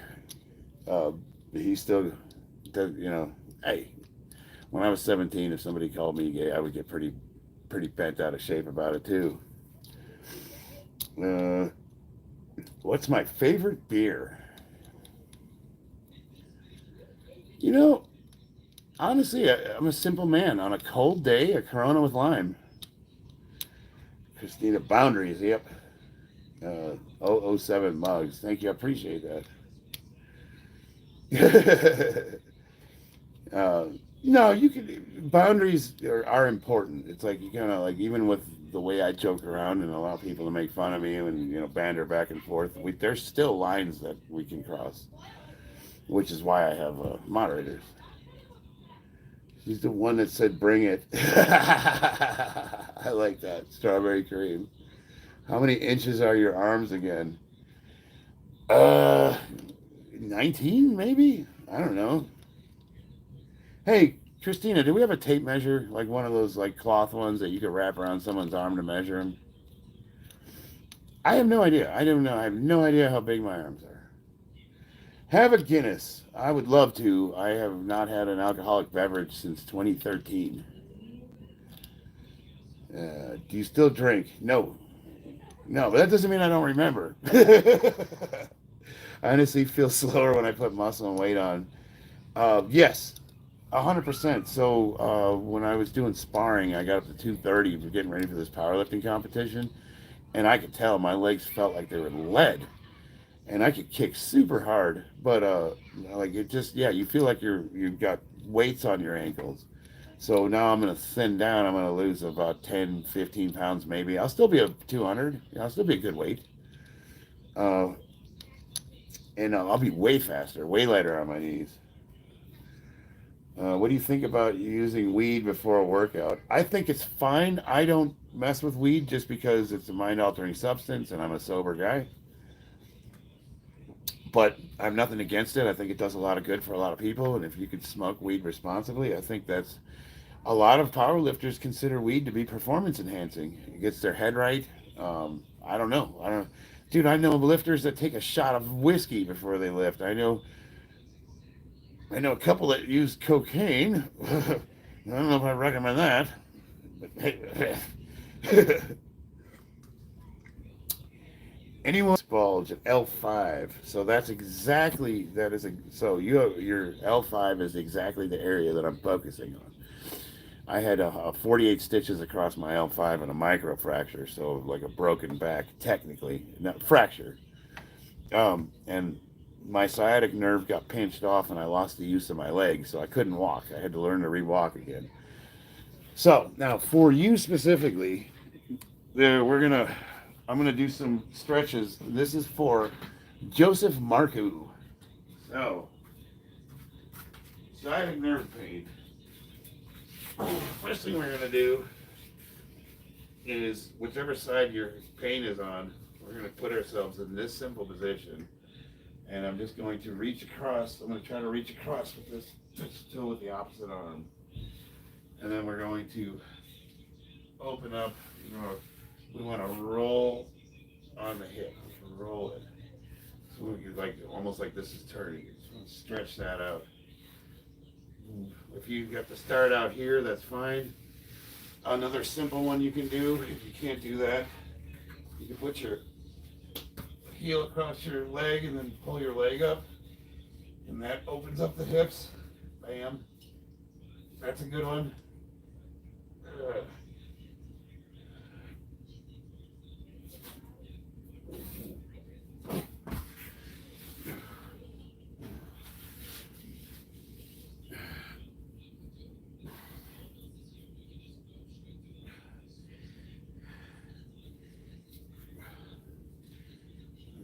Rolling into that hip.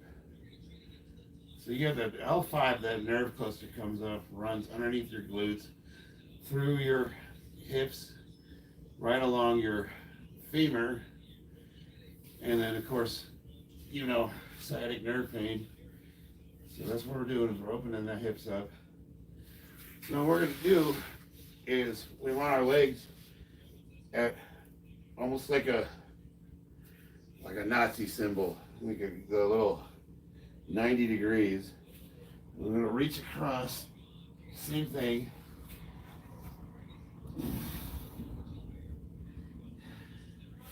And we're going to rotate through and reach across.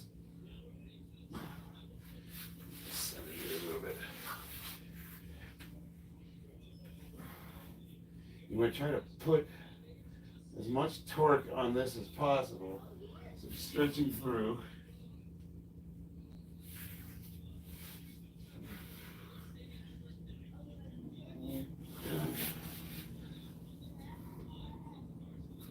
This is just going to open everything up.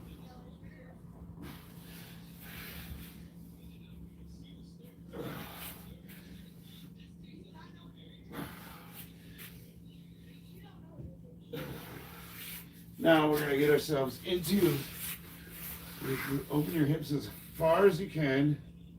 If it's here, it's here. If it's here, it's here, wherever it is. And again, you want to be 90 degrees. We want to sit back into it. And we want to come forward as far as we can. And you want that galus to stretch this out more and more each time. Sit back, go to backward, right where it's painful, not painful, but uncomfortable, but not painful. And just sit there. 10 seconds. Forward. Bam. Forward. Bam. Forward. Bam. Forward. Bam. Bam. All right. Now, next thing you want to do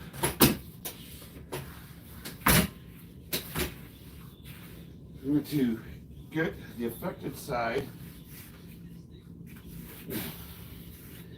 This is going to stretch the rectus femoris out. We try to put our heel to our butt and push the hip through this way. So we're leaning back and we're pushing the hip through, and it's going to stretch all this out, coming from the iliac crest. And you can rotate, you can mess around with it. If you have to start with your foot lower, that's fine. But ideally, you want to be able to get your foot to touch your butt. Oh, yeah, baby. And that's going to stretch all this whole iliac crest out. Just going to pull all of that. That's the only way to stretch this portion of the quads out. I don't know a better way to do it.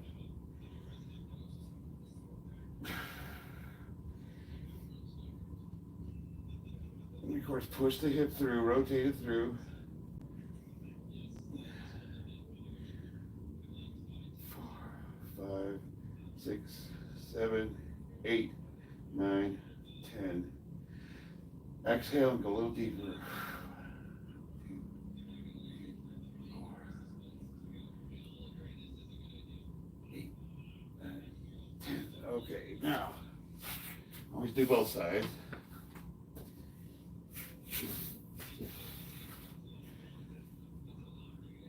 Try to get upright. Whoa.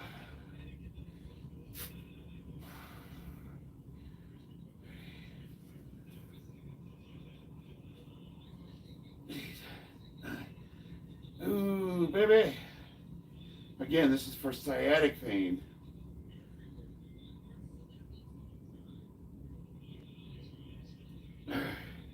Now, that stretch is only good if you accompany it with this one. So again, we're going to get as far as you can. Open the hips. We're going to push this way.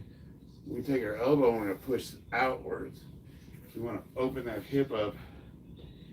And again, we're kind of rolling over the ankle and pushing out.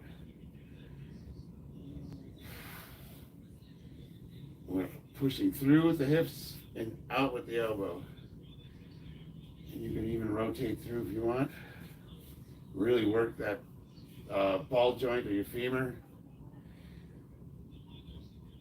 Oh yeah. You just feel the piriformis opening up.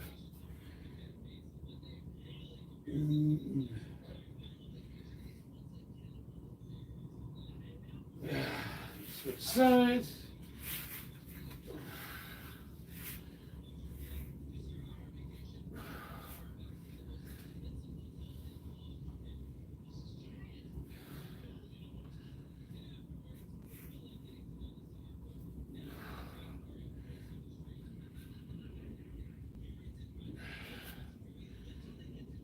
All right, now there's a muscle. If you look it up on the internet, look up piriformis, Piriformis, and it helps with abduction.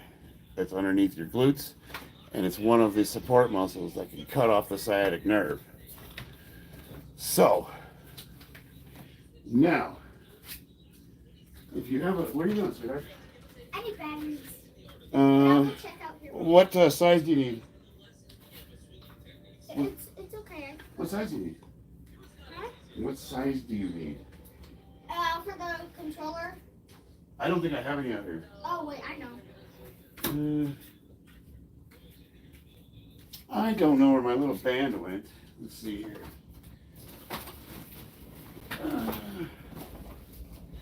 So, got a band. This is the yellow, physical therapy. They got red, green, and yellow. Yellow's the lightest, but this is fine. So, we want to do what's called clamshells. You put the band on, right over your knees, and you're going to lay. Now, you want to rotate the leg without, you don't want to move the hips. You want to just move the leg. So just think of your femur turning in the socket. And that's working the piriformis. But now your piriformis might be tight. If that's the case, you want to stretch everything out.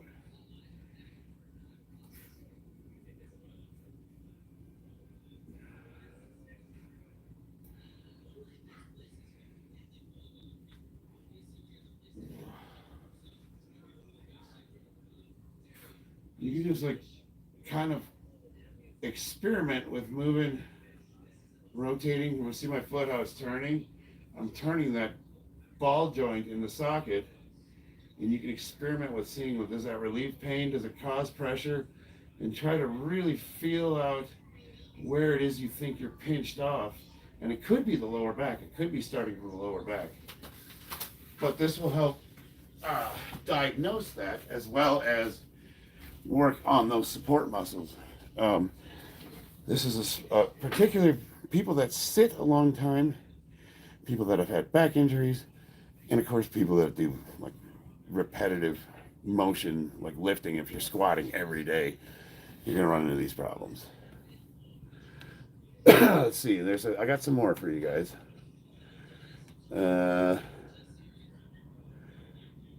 G'day. We hardly say g'day nowadays. G'day, mate. That's a good camera. I say it on the odd occasion. I'm from Texas. We love condensed word, y'all. Hi, y'all. You want some sweet tea? That's intermediate. Yous? Yous, hey, how's yous doing? I came back to this. It's a hard knock life for us. It's a hard knock life for us. Alright, so more piriformis stuff.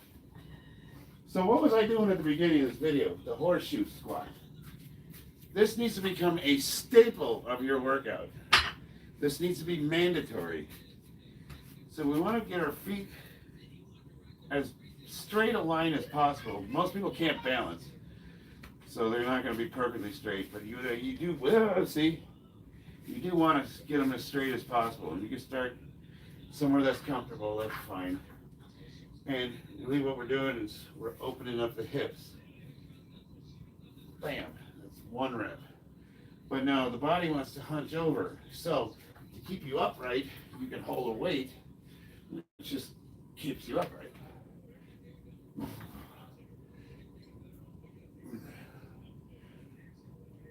And you can live down there and really open everything up. Yeah, baby. Feel the burn. And then, what goes up must come down. So if you stretch out, stretch in.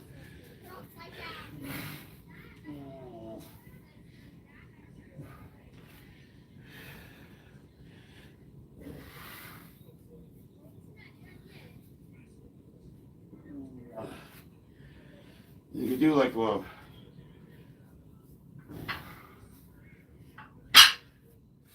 ooh, I hurt myself with that. Thank you for showing me those. It sucks dealing with a back injury. Oh, we're not done yet. Okay. The stretches. Go to where it's uncomfortable, but not painful. So obviously I've been doing these a while, so I have a pretty good range of motion. If you have a short range of motion, start there. And just when you go to where it's uncomfortable, hold it for 30 seconds, 15 to 30 seconds, and then take a deep breath and exhale and get stretched into it more. As you exhale, stretch more into it. It's like the act of exhaling will relax you and allow you to get deeper into the stretch. And then hold that for another 15 to 30 seconds. How long, how many should you do? 3 or 4. You know, you don't want to overdo it. You want to push yourself a little bit every day. Sure hope the surgery goes well. Love the mature muscle like you and body. Completely kind regards from Germany. Been lifting about 10 years. My name is Carlito, Charlie. Crazy muscles. St. Louisiana, not the English language. South Louisiana. Lower back pain does suck. So, you know, we're going to address lower back pain. There's 2 lifts I like to do for lower back pain. One is called the Jefferson curl.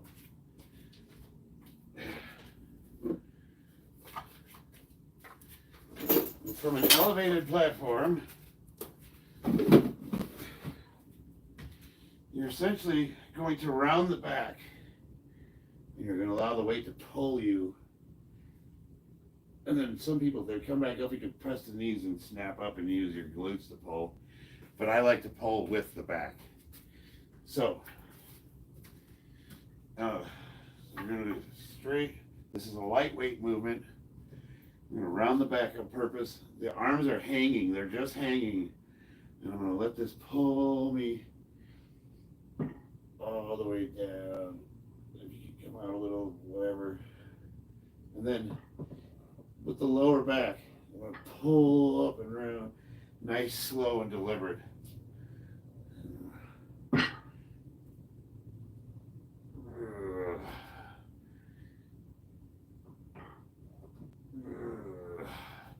That gives you a lot of benefits of an inversion table. And lastly, we're going to do what's called the tortoise.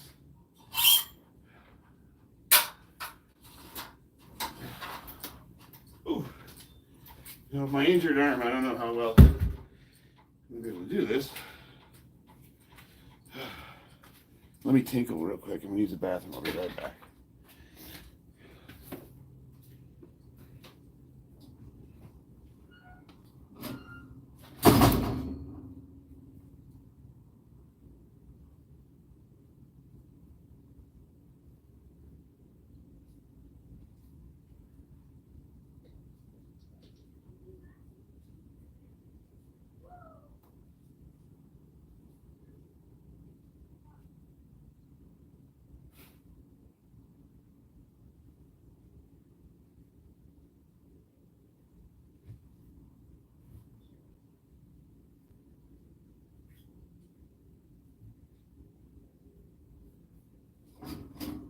It's a hard knock life for us. All right. This is the most advanced lift right here.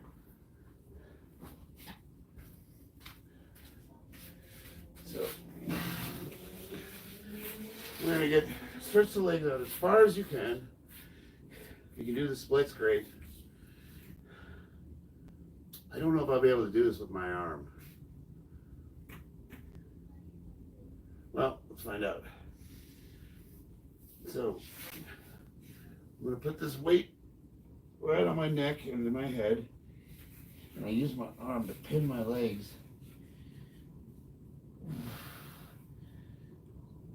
And I'm just going to, I want to keep my back as rigid as possible. The weight just helps me sink into it.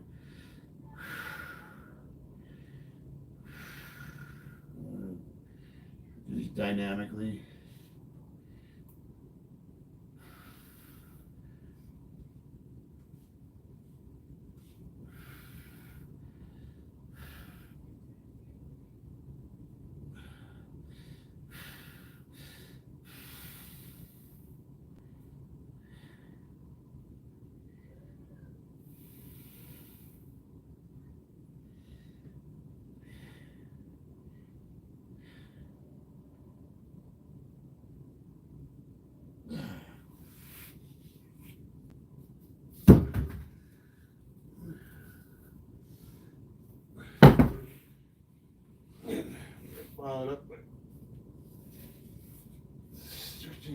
crossed arms.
Yeah.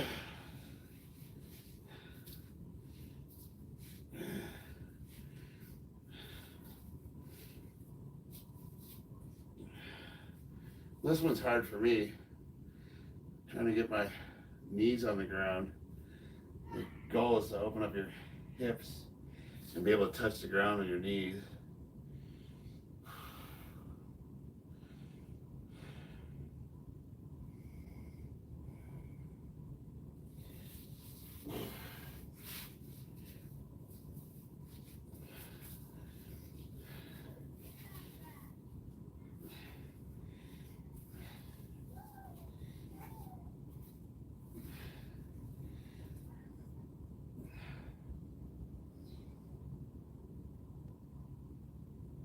Yeah.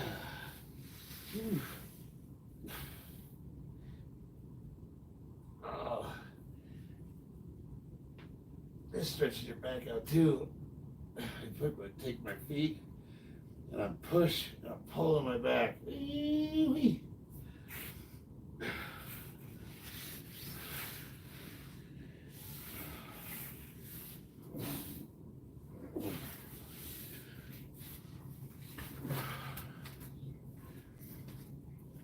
Ooh.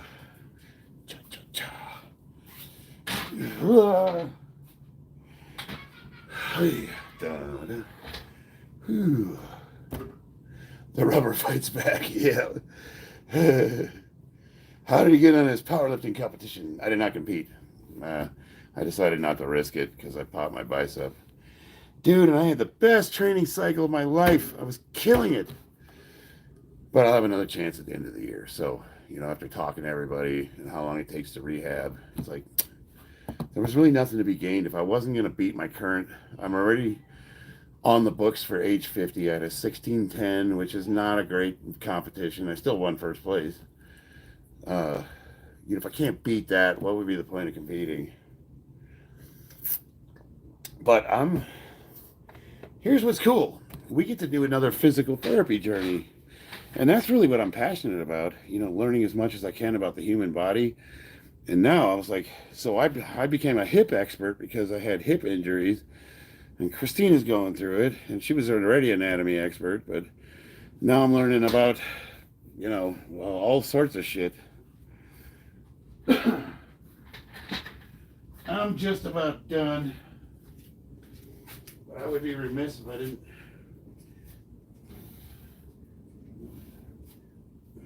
throw a couple of kicks for good measure.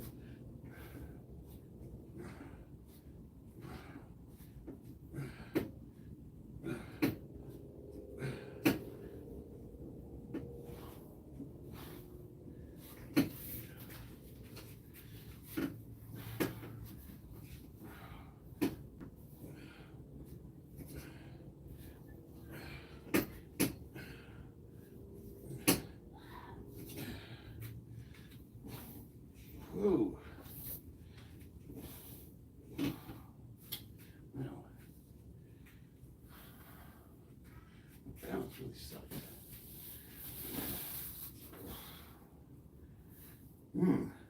That's kind of a new one.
Peptide, right?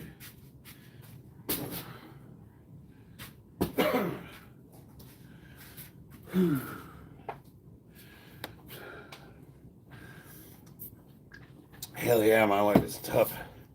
She's a warrior. Good night, Tess. Yeah, she's a warrior, man.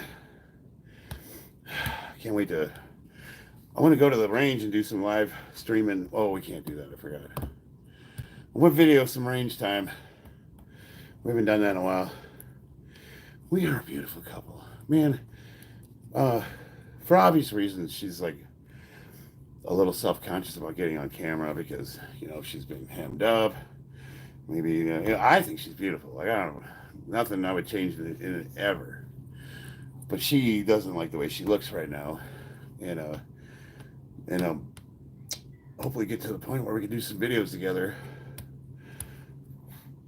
J&T, thank you, brother. You're a Marine? You're goddamn right I am. Hell yeah. Semper Fi.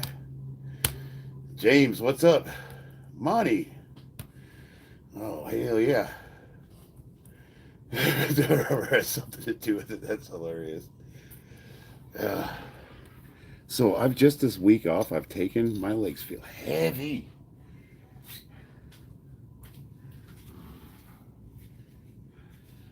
Little drill.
Switching pretty good.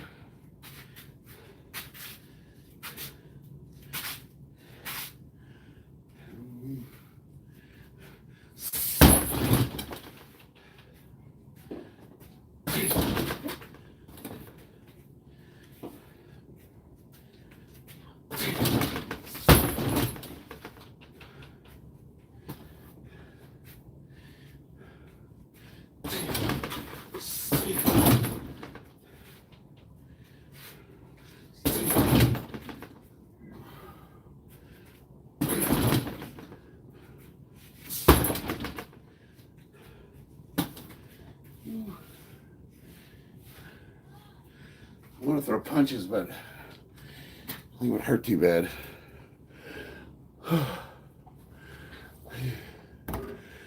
Ha! Me versus Kazmad.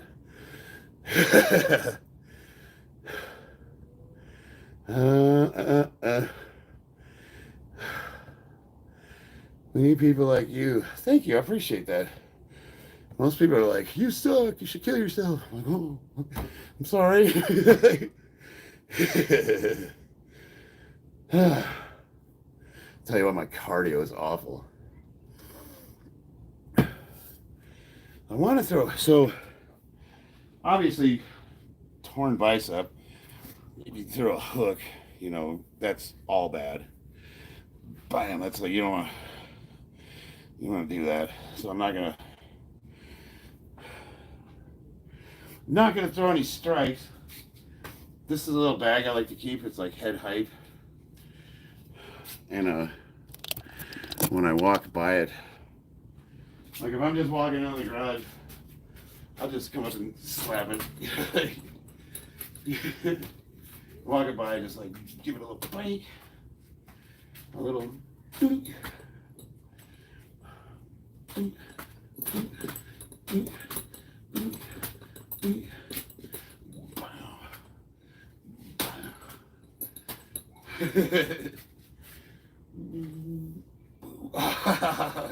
So you get just enough movement where you got to time it a little.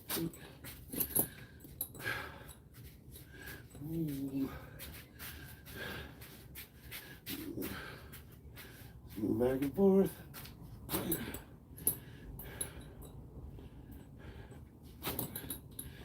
Just a little balance drill. Nothing fancy. Little things like that. I'll turn the light switches off of my toes. Just, you know, just get used to manipulating the feet.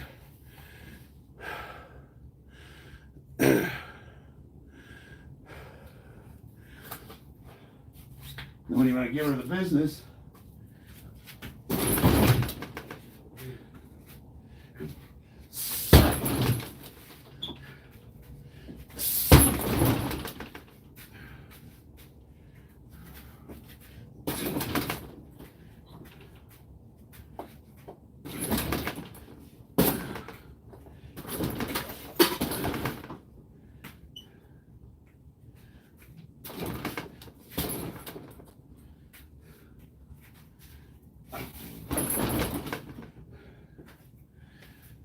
I don't know how much more I'm going to do tonight, guys. It's 11:20. I got surgery tomorrow.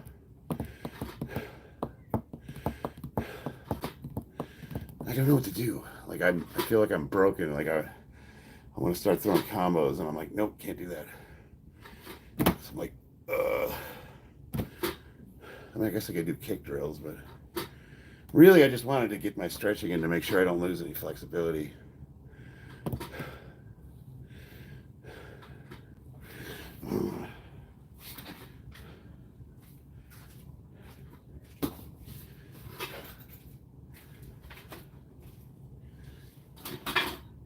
The first move I taught my daughter is jazz hands, knee to the nuts.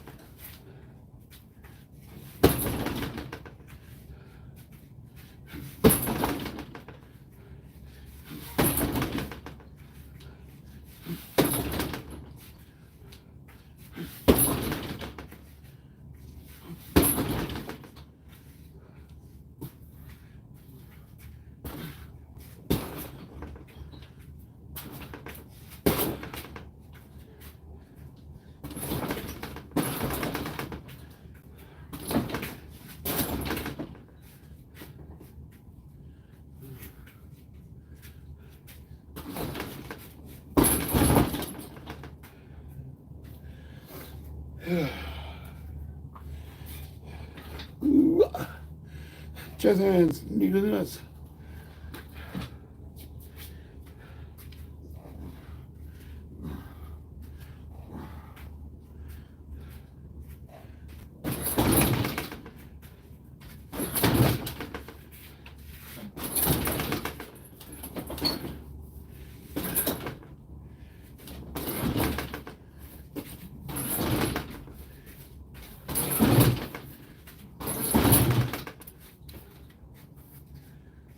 I can't throw the elbow either.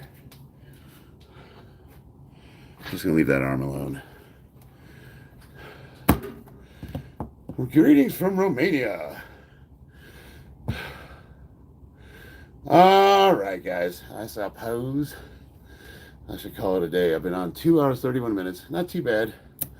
I got all my stretching done. Is there anything you guys want to see in relation to hips, knees, ankles, mobility, like anything where I get offline, anything you want to see me try to do?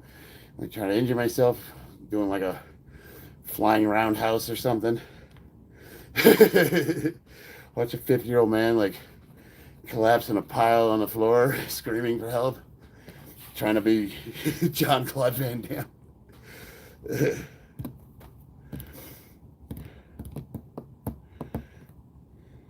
When I get into it, I could do some pretty cool stuff.